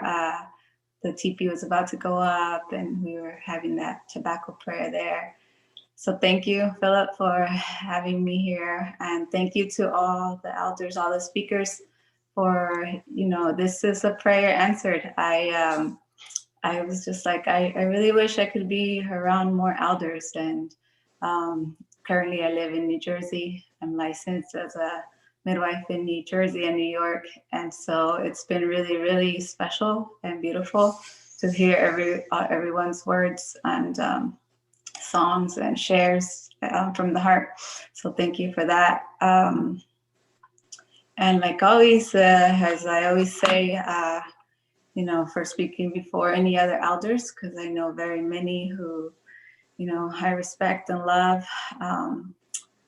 I've had many opportunities to just share my humble words. And I always think back to the altar and the fireplace, and just to live life like that, to live life as an altar. I've learned so much from the Hikuri, the grandfather peyote, and learning every day from that medicine, and thankful to many Maracames, to many medicine people, men and women. The way we go about it down in Mexico, the Southwest, Turtle Island, those gender roles cross over, age crossover, you know. So I'm just thankful to our elders for those teachings of where we come from, Wirikuta, Cerro Quemado, our creation stories of how we're people, the peyote people, the tobacco, the corn, the water, we're water beings, earth people. And I just really love that, you know, we still have so many creation stories all throughout Turtle Island, Anahuac, Tiwantisuyo, all the way down south of where we come from, and how that's alive. And, you know, having gone through so many educational systems, I have a PhD in education and studying philosophy over and over. I've always like really taken it to heart that, you know, epistemology of the science of knowledge of how we know what we know. We know what we know as Native people because we live it. And that's, you know, should be respected and be respected. And so, yeah, all those creation stories are valid. And as a midwife, I'm learning and living life as ceremony, birth as ceremony, and balancing, you know, Indigenous traditions, our traditions with Western midwifery. And so, you know, I just give thanks to all the matriarchs, all the men too who support just our way of life after, you know, 500 plus years of colonialism, of imperialism, of the culture genocide. And I really, really believe that we should live our life as that altar, that reflection. The way we understand it is, you know, that Tezcatlipoca medicine, that smoking mirror, obsidian medicine, of how we should reflect that in every day. And that helps us. That helps us to break the cycles of violence, because I give thanks to my great grandmother, who I really believe that the medicine found me, and I got to, you know, reconnect with danza, mexica, and, you know, reconnect with life, with our grandmother, placentas, with many women, with, you know, the children, our children as our ancestors, thanks to her prayer and to many other elder prayers, because I grew up as a ward of the court. I'm always praying for, you know, foster children, for, you know, those of us who didn't have our biological mothers and fathers and family there. And so how medicinal plants, the hikuri, the peyote, and so many, you know, plants have fulfilled that role of our mothers, of our fathers, of our grandmothers, of our grandfathers, and then at the same time, so many like community members have fulfilled that role of family to help us to be that altar, to live life as ceremony, to live birth as ceremony, to break those cycles of violence, of, you know, parental abandonment, of sexual violence, of you know, I'm a single mother of my 3 sons, so breaking those cycle violence of our husbands cheating on us, of, you know, of all the drugs, of all of our relatives who have been incarcerated because of various issues, and, you know, the cycles of violence, of internalized racism, of interpersonal racism, of, you know, everything everyone has spoken about here tonight. I really am thankful to like all the plants and all the altars who are helping us with that. And yeah, my work is every day, 365 days out of the year, 24/7. I've been on call, especially with the pandemic. I really, you know, the positivity of that has been the rise of home births. And I really believe that my mission in life is to do that, protect and, you know, the first sovereignty, home birth, and line up with all the other parteras, with all the other birth workers who have that same philosophy of birth as ceremony. And so I really am thankful to, you know, I meet, it's not just us Indigenous people, but all peoples who want to have a home birth and want to do it the natural way with no drugs. And, you know, baby's first words are their language, whatever part of the world. And, you know, just real beautiful the way we bring in those ancient traditions. And I've seen, like, you know, through birth work, through the medicine, I've been able to travel to other countries and learn. And I love that, like seeing that, at least here for now in New Jersey and New York, just the way people really try to take birth back and honor it the way our people did, our ancestors did. And it's really beautiful to really live and respect birthday ceremonies. So grateful to our grandmother placenta and for, you know, that first breath of life that a lot of our people haven't been able to continue taking. So just thankful for our first breath of life to each one now, because I've seen a lot of families and friends lose loved ones, and it hurts. And so for me, the beauty has been just celebrating life constantly with so many families, and it's always special to me when then like a lot of those families do have a connection to the altars, to the fireplace, whether it's the NAC or Sundance or the Temazcal, the Sweat Lodge or Moon Dance even, and you know, like I'm just forever grateful to the altar.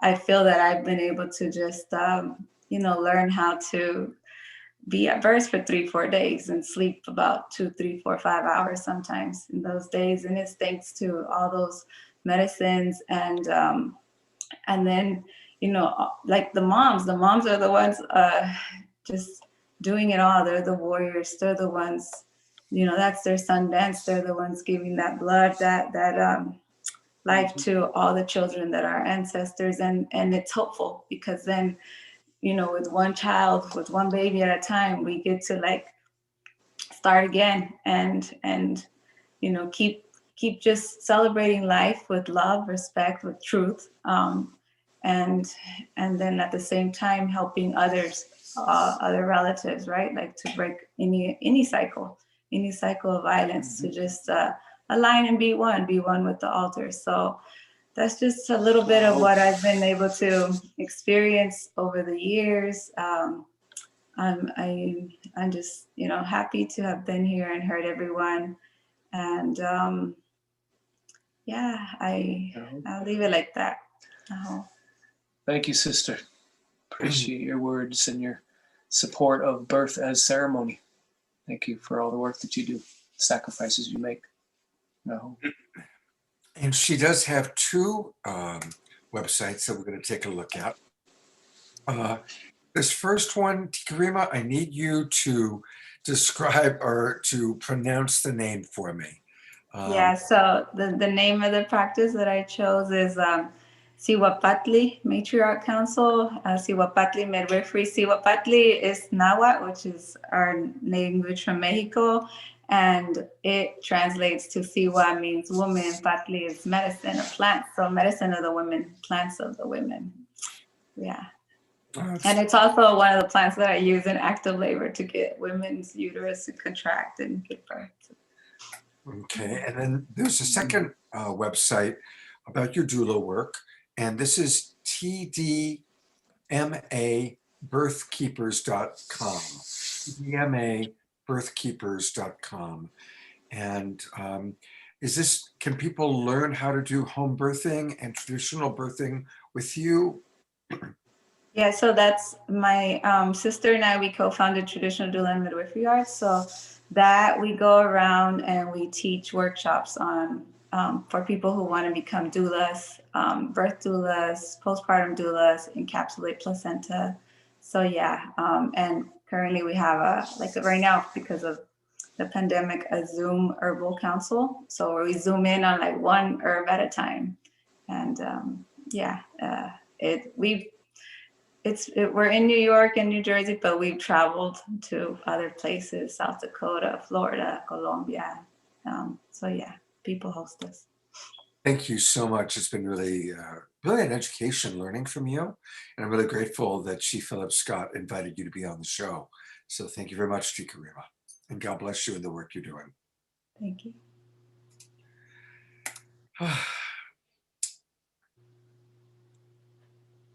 Well, my relations, I thank you for your attention and your continued participation in our very rich and amazing evening tonight. And I am once again delighted and honored to invite Sade to sing one of her traditional songs again for us. And so I pass it over to you, Sade, and thank you for the gift of your voice and who you are and your traditional practices in the world. Thank you. It's been a pleasure to listen to everybody this evening. I appreciate all the words that are shared before myself and to join everybody once again. You can find more of the work I do and my involvement in the world around myself on my Instagram page, Sade_J. I am going to sing one of my traditional Coast Salish songs, and this is a song my younger brother composed. His name is Benjamin. Something about this pandemic has made it difficult for me to sleep. I don't know if it's the full moon. I'm sometimes impacted by the moon energy, so my throat's a little bit sore. If I end up singing the song shorter than it's intended to be, this is why. I apologize ahead of time. Yeah, so I'm sending you all hopefulness during this time with what I'm sharing, that how do they say, you don't know how strong you have to be until that's all you have. And a lot of us are facing aloneness and loneliness right now in the safety and comforts of our home, but we're put a lot into our minds and our spirit. So I'm thankful that I have my ancestral teachings to guide myself and my children, take care of my family, and that I can share a little bit of that with you all this evening. So some of you might be alone right now, and some of you might feel very lonely, but we're strong enough to handle this. And I want you to be uplifted at this moment. Thank you, Phil, for the ongoing communication and working with me. I'm a busy mom. I got a lot going on here. So I'm just going to go ahead and sing. I only have a few minutes with you all.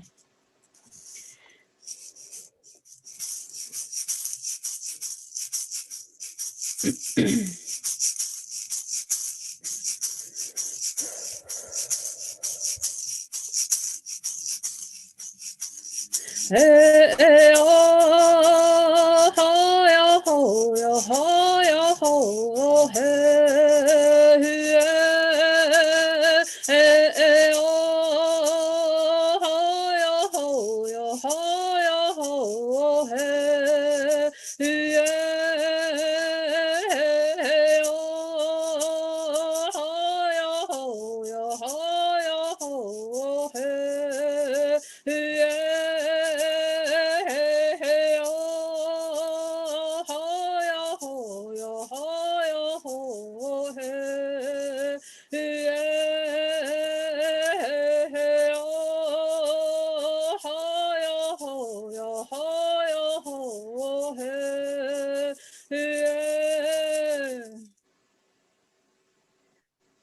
That's a song composed by my baby brother. It's also his fiance's birthday today. So anybody celebrating a birthday, happy birthday to you. That's our woman's berry picking song. My family, the women in my family dance to the song, and we mimic throwing berries over our shoulders. So it's a wonderful song to celebrate Mother Earth for giving us nourishment to fulfill those needs in our bodies, and then also feeding our spirit. Berries feed our spirit. And just wanted to share that little bit of information of that song I just shared. Thank you. Thank you. Jay. Thank you. I brought Woman Stand Shining on just because I thought, as you were saying that, I saw her with this big smile. And so I just wanted to acknowledge she's been still watching the whole show with us. Thank you so much. So, all right. I'd like to just take a moment just to express gratitude to Sade as well, Scott.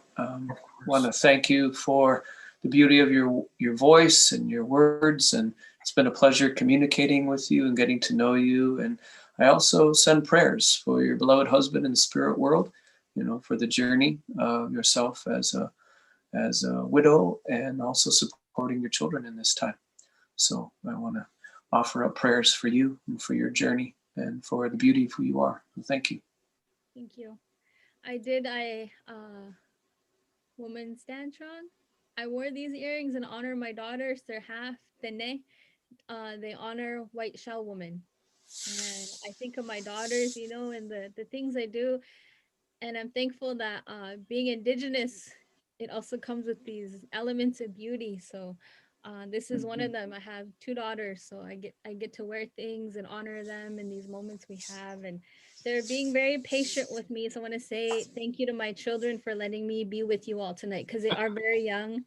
They want me to be eating dinner with them right now. So I say thank you to my daughters for sharing me with you all. That I'm taking time away from my home fire, my sacredness to be with you all. Thank you for that sacrifice. Thank you, Sade. Thank you, Sade's daughter. Bless you. Thank you. Well, Chief Philip, you've done a beautiful job. Every person you've brought in has just touched our hearts, and tears have been shed and hearts have been inspired. And I'm now turning over to you to give us our ceremonial closing through your own unique way. So my heart is so full tonight, and I express profound gratitude to my family, to my friends, for the individuals that have shared their deep wisdom and their way of life with all of you.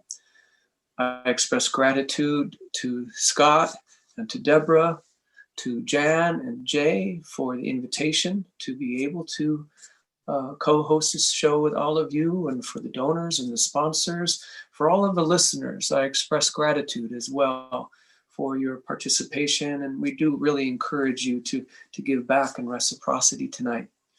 You know, I'm deeply more profoundly grateful to the Creator and the earth and the ancestors for life and the life that has been given to all of us.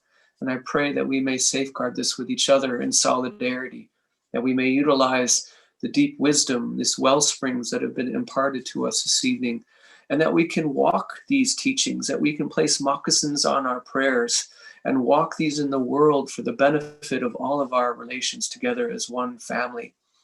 And it is traditional that we always express gratitude. For me, gratitudes are the wings of prayer that allows our prayers to take flight, to be grateful for every moment that we have to walk upon this earth, each precious gift of breath that we're able to take, to be inspired by Source, and to walk upon the earth as she kisses our feet, each step we take in remembrance of our original instructions. And again, I express gratitude for the profound gifts that all of our relations who have been on this show have shared with us tonight. And I pray for Indigenous nations all over the world that we may protect and preserve themselves and their cultures, you know, that we can continue to ensure the sovereignty of Indigenous nations for the future. And with that, we express gratitude through a song expressing gratitude to the ancestors. And I pray that in this time of grandmother's fullness, that we may receive dreams that allow us to be guided both individually and collectively for a world that will preserve and protect future generations for 7 generations and beyond. And with that, I express this song of gratitude.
Thank you so much, Philip.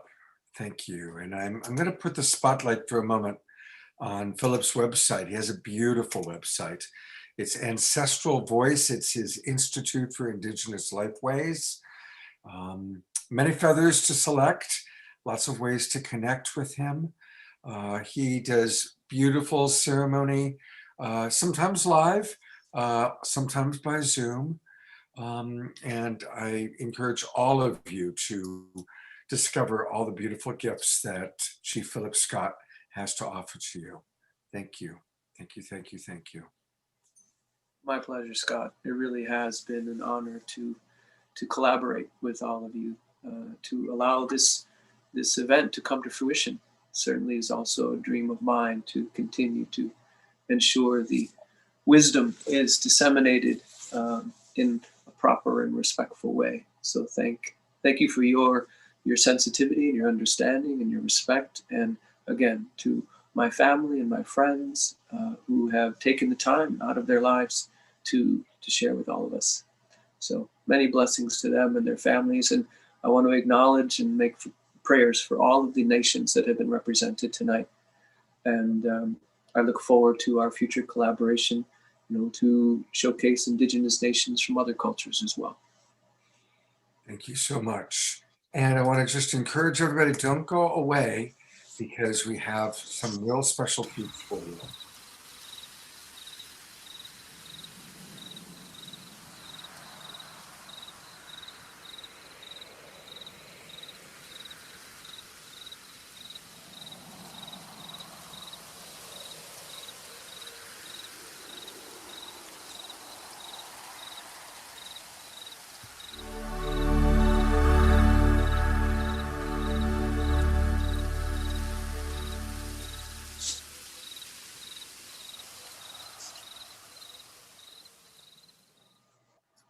Yes, and once again, tonight's show has been brought to you by Jay Mayer and Light Touch.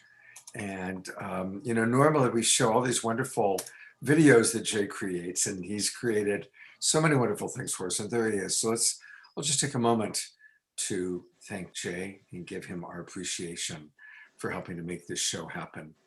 And again, I'm going to bring Chief Philip back on. And as I play this next video, just this is an appreciation video, and let's just all drop into gratitude for Jay and Chief Philip for making this show. I also want to bring on Jan, who did so much to make this show happen. And of course, remembering all of the elders, the performers, the musicians who joined us. And I'm actually going to bring on those who are still with us. Tika Rima is still with us, and Shade is still with us. And Chief Phil Lane's chair is with us. So his spirit is still there. His spirit is still there with us. Absolutely. There it is. There's Chief Phil's chair. Hey, there's Chief Phil himself. Fantastic. All right. I've been here all along, enjoying all the rich, wonderful sharing. So it's been wonderful to hear everybody, my niece, nephews, brothers, sisters, elders. This is where it's at, I'll tell you that. Right here on Saturday Night Live. Absolutely. Thank you so much. You talked about oneness, and that's what it's all about. So here we go with another one of Jay's beautiful, beautiful videos. Oh, we already saw that one. So we're going to go to the next one. Here we go.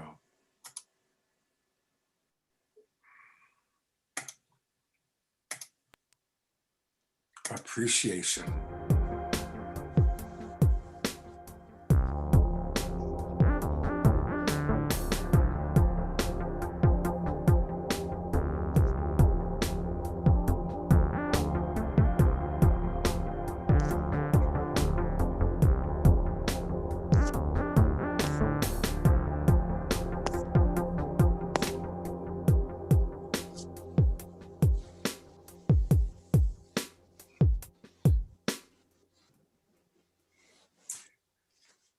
I know I'm in a lot of appreciation for tonight. Again, thank you so much, Chief Philip Scott, and all of our presenters. You know, each one of these shows is remarkable. Tonight's, I got teary-eyed several times. I'm so proud of all the people that come together. And I am really excited about next week's show.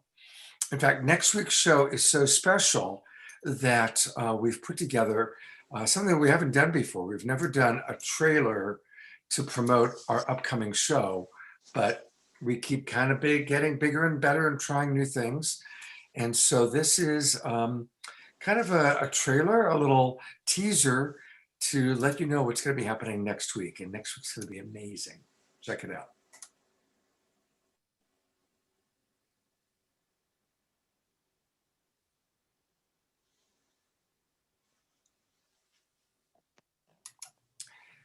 Now, some of you know who all those people are, but those of you who are not part of the UFO research and experiencer world, just like tonight, you saw amazing Indigenous elders, like the wisest of the wise, the most amazing musicians, again, it's remarkable. We've got every person we wanted to have on next week's show said yes. We had put together our wish list and every one of them said, yes, I want to be on the show. And not only do we have remarkable experiencers and researchers like Whitley Strieber and Linda Moulton Howe, who are probably the two most well-known and long-term researchers.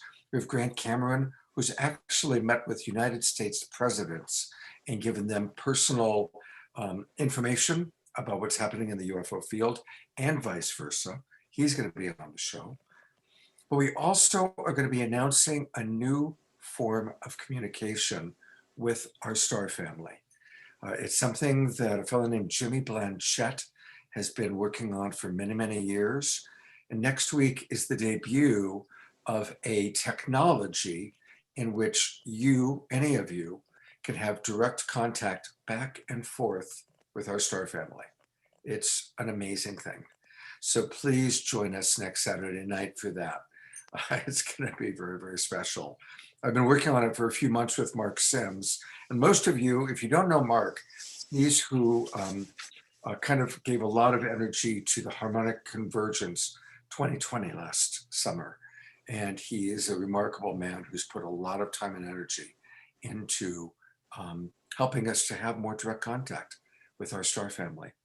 So it's pretty exciting. I want to also, again, thank all of our broadcast partners, and I want to thank all of you who've donated. Your donations are how we support, and all the donations tonight are going to the elders and the performers and the presenters that you saw tonight. And again, a reminder that we're really happy to be collaborating with ICSAW. I'm going to one more time kind of go there and show you their website. You can PayPal. A few people had asked, what about if I want to use a credit card or check? And Adam actually said to just call him. You can call him. His number is listed on the website. Also, Jan's been posting it, and he can take your credit card over the phone. And all the money tonight is going to go to our speakers and our presenters. So thank you very much for that. And I want to, again, acknowledge Jay Mayer, who makes all these things happen.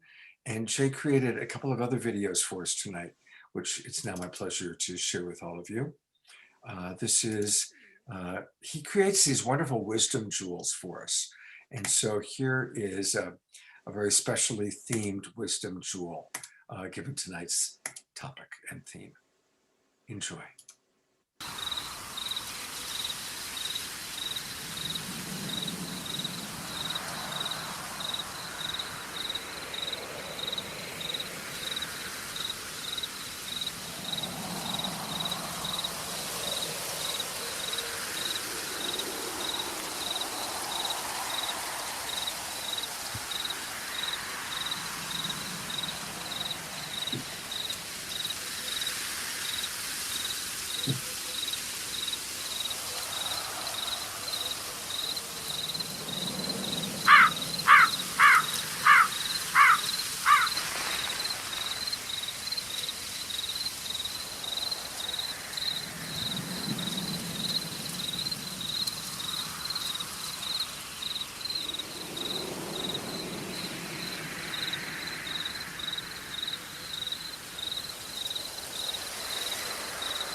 I'm going to keep the screen on light-touch.me. That's our sponsor for tonight's show. Of course, it's Jay's organization that he created. And there's a lot of ways you can learn more about Light Touch. There are prayer groups every morning at 8:30 in the morning Pacific time, 7:30 in the evening Pacific time. Jay and Jan lead Light Touch, where we come together, we pray, we do affirmations for each other. It's really, really beautiful. It's become a big part of my life personally. Or if you're wanting to get counseling, coaching, and how Light Touch can support you, definitely go to Light Touch Me. There's a simple little form to fill out, and you can get a free consultation. Who knows, you might even get Jay Mayer himself to consult with you. And I'm going to put the spotlight on Jay for a moment again.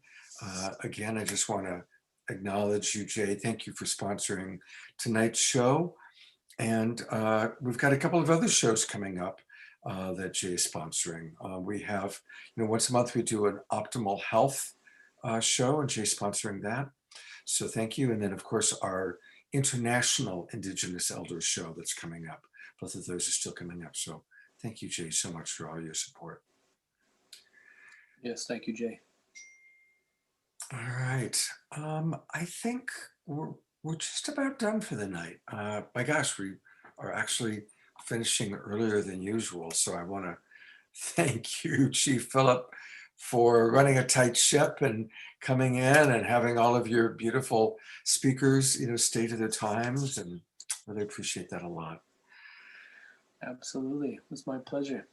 I wanted to share with you that you mentioned in the beginning, when our Carlos was speaking about the ancestors, the kind of your own lamentation about that connection that may have been lost, and I guess I want to share with all those that are still listening that each and every one of us has that connection to the ancestors that's real and palpable, and that we can cultivate that connection through our dream time. So we've just had a full moon not long ago, and so my tradition, Grandmother Moon is the bringer of the dreams. So you can actually make a prayer and request the grandmother to bless you with a dream that allows you to connect with the holy ones, with the ancestors from your bloodline, as well as from just the ancestral world in general. So, each and every one of us have that capacity to connect at any time, to communicate with those in the other realms, as well as, with our relations here on the earth, and to, speak with the earth, air, fire, water, and the animals and the plants, and communicate with this virus, with this elder, and so that's always available and possible to us. So I wanted to remind you of that and everybody else that's on this call. That's a really very, very important point. We just got a note from Alan Steinfeld, who's doing next week what you did for us this week, kind of a co-host. And Alan wrote something really important. He said, I just want to say that it's so important that we did this program with Indigenous elders before next week's program, because it's only when we ground our humanity that we will be able to transcend it. And I do think that there's an interesting connection that the Indigenous people have such respect for their ancestors and such respect for where we came from. And next week, it's all about where we're going. And of course, many believe that it's one and the same, that it's just this extraordinary cycle of life. And so there is an interesting connection. The Indigenous peoples have had that stellar knowledge for millennia. In fact, many of the architectures around the world, the ancient civilizations had, configurations architecturally that were in alignment with the seasons and the celestial bodies, and that all of us come from the stars, right? And so, yeah, it's a nice precursor for your show next week. Sure is. Thank you, Chief Philip. Thank you, everybody. There's still 250 people in our Zoom room. So thank you, everybody. You know what? Go visit some of those websites. Go visit ICSA, go visit Ancestry, his beautiful website, Philip's website. In fact, I'm going to go to it one more time. Let me pull it up. I think I still have it here. And also, while I'm pulling things up, I do want to remind everybody to please be generous. And as Philip said, remember the spirit of reciprocity, and let's invest in our ancestral lineage. And you can do that by going to paypal.me/ICSAW, ICSAW. And that's a wonderful way to support what you saw here tonight. And again, I really want to encourage us to also really check out all the different websites that you've seen tonight, including Philip's website. And I'm going to go there one more time. It's a beautiful website. I'm curious what happens when we touch all these different feathers. It says to enter select a feather. So so that was a vision, right? So I received that logo came to me in a dream, in a vision. And then it said that each of the feather is a page that will take you to different information, calendar of ceremonial events and teachings and things of that nature. And I also like how you've got the 4 colors representing the different cultures of people all coming together on this beautiful planet that we are sharing. So thank you so much for that, Philip. Thank you. Yep. And the colors of the wheel of life as well, the sacred hoop of life, we call it. So yeah, many different meanings with the colors and that configuration there. So yeah, my pleasure to be with all of you, and I look forward to continued collaboration with the Indigenous nations from around the world, and those connections that I also have as well. So we'll move from the medicine and wisdom of North America and expand it out to the world at large on the entire globe. Absolutely. Thank you. Thank you very much, Philip. And Many blessings. In closing, thank you. Thank you, everybody, for watching. Thank you for being such an important part of our Global Peace Tribe. And you probably heard me say this before, but I'm going to say it one last time tonight. And I'll say it again probably next week. We all are cells in the butterfly that's emerging from the dying caterpillar. It's such a beautiful analogy how the caterpillar dies, and then there's this goo, and the imaginal cells, the butterfly cells, find each other, and they come together, and they feed off the goo and become a butterfly. From a caterpillar to a butterfly. Such a remarkable imagining an experience that happens on our planet. And we are in the goo right now. We are in between worlds. We recognize that the old world and the way things were going was not sustainable. We were heading for the cliff, and the pandemic has slowed us down. Hopefully we can slow ourselves down as a species. And I just want to acknowledge all the people that are committed to peace, to harmony, to love. And each and every one of you have your own unique inspiration, and whatever it may be.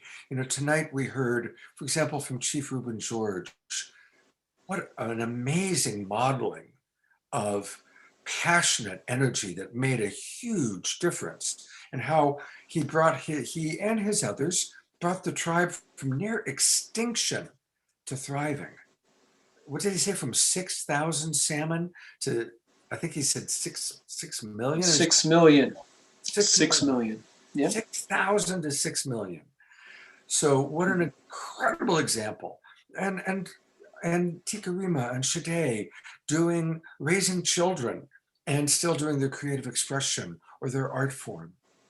But I want to say that some of you, this might be a time of rest. Obviously, most of the time on the show, we are providing you with people that are currently active in the world. But sometimes it's time to rest, to recalibrate. So I just encourage everyone, use this time wisely. And if you're really knowing what your next step is, go forth and do it with 100%. And if you're not clear, if it's like, whoa, my life wasn't working and it's not working now, go within. It's winter time. It's a good time to be quiet, to pray, to meditate, to let spirit speak to you. So I just want to honor those of you that are in that stage of your life's journey. All right. Yeah, winter is the medicine of dreaming.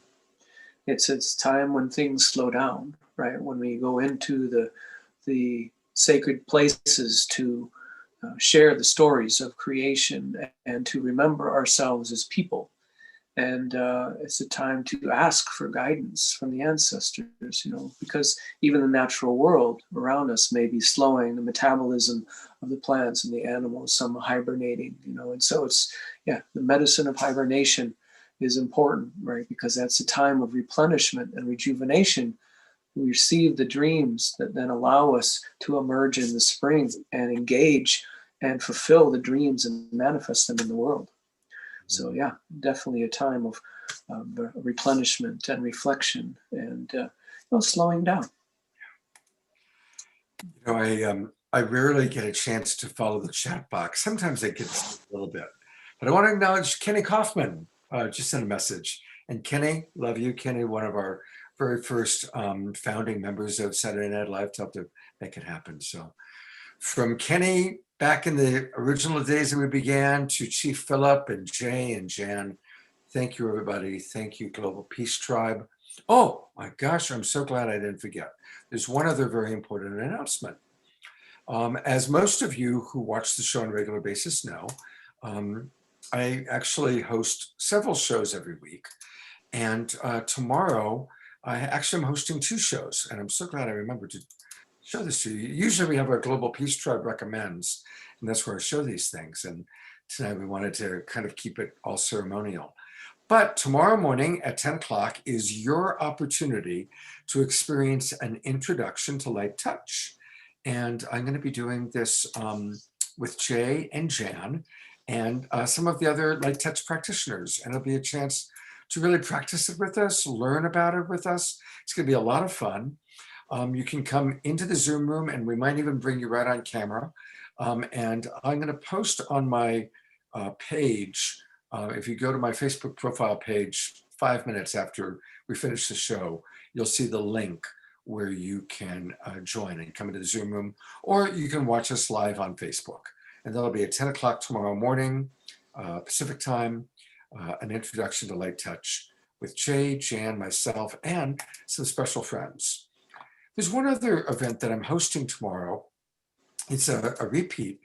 For those of you who attended our Martin Luther King sponsored event, which was a beautiful night. Again, every one of these shows is so powerful. And we had some really beautiful leaders in the Black community. And you'll recall that you met a remarkable woman named Cindy, who has written this play called Words That Made the Difference, Brown versus the Board of Education. She wrote a play documenting the court case that really changed so much of the civil rights movement in a positive way. And then she brought together actors, recorded it, made a Zoom video out of it. We showed it the next day, that Sunday, January 17th, and I'm showing it again tomorrow from 1 till 3:30 p.m. And you can register for it by going to the Unity and Marin calendar. Just go to Unity and Marin online and you'll find it. I'm also going to post this right now on my page on Facebook. Because here at Saturday Night Live, we honor our Indigenous elders, we honor the Black community, we honor, last week we're honoring the people that are, all involved in creating a sustainable world. So we're here to bring all the amazing different cultures, because everybody has a piece of it. Last week was learning about permaculture. Next week, learning how we can have more direct contact with our star family. And one last time, thank you everyone in tonight's Indigenous show. And I look forward to my connection with all of you, hopefully tomorrow. Take care, everybody. Have a beautiful weekend.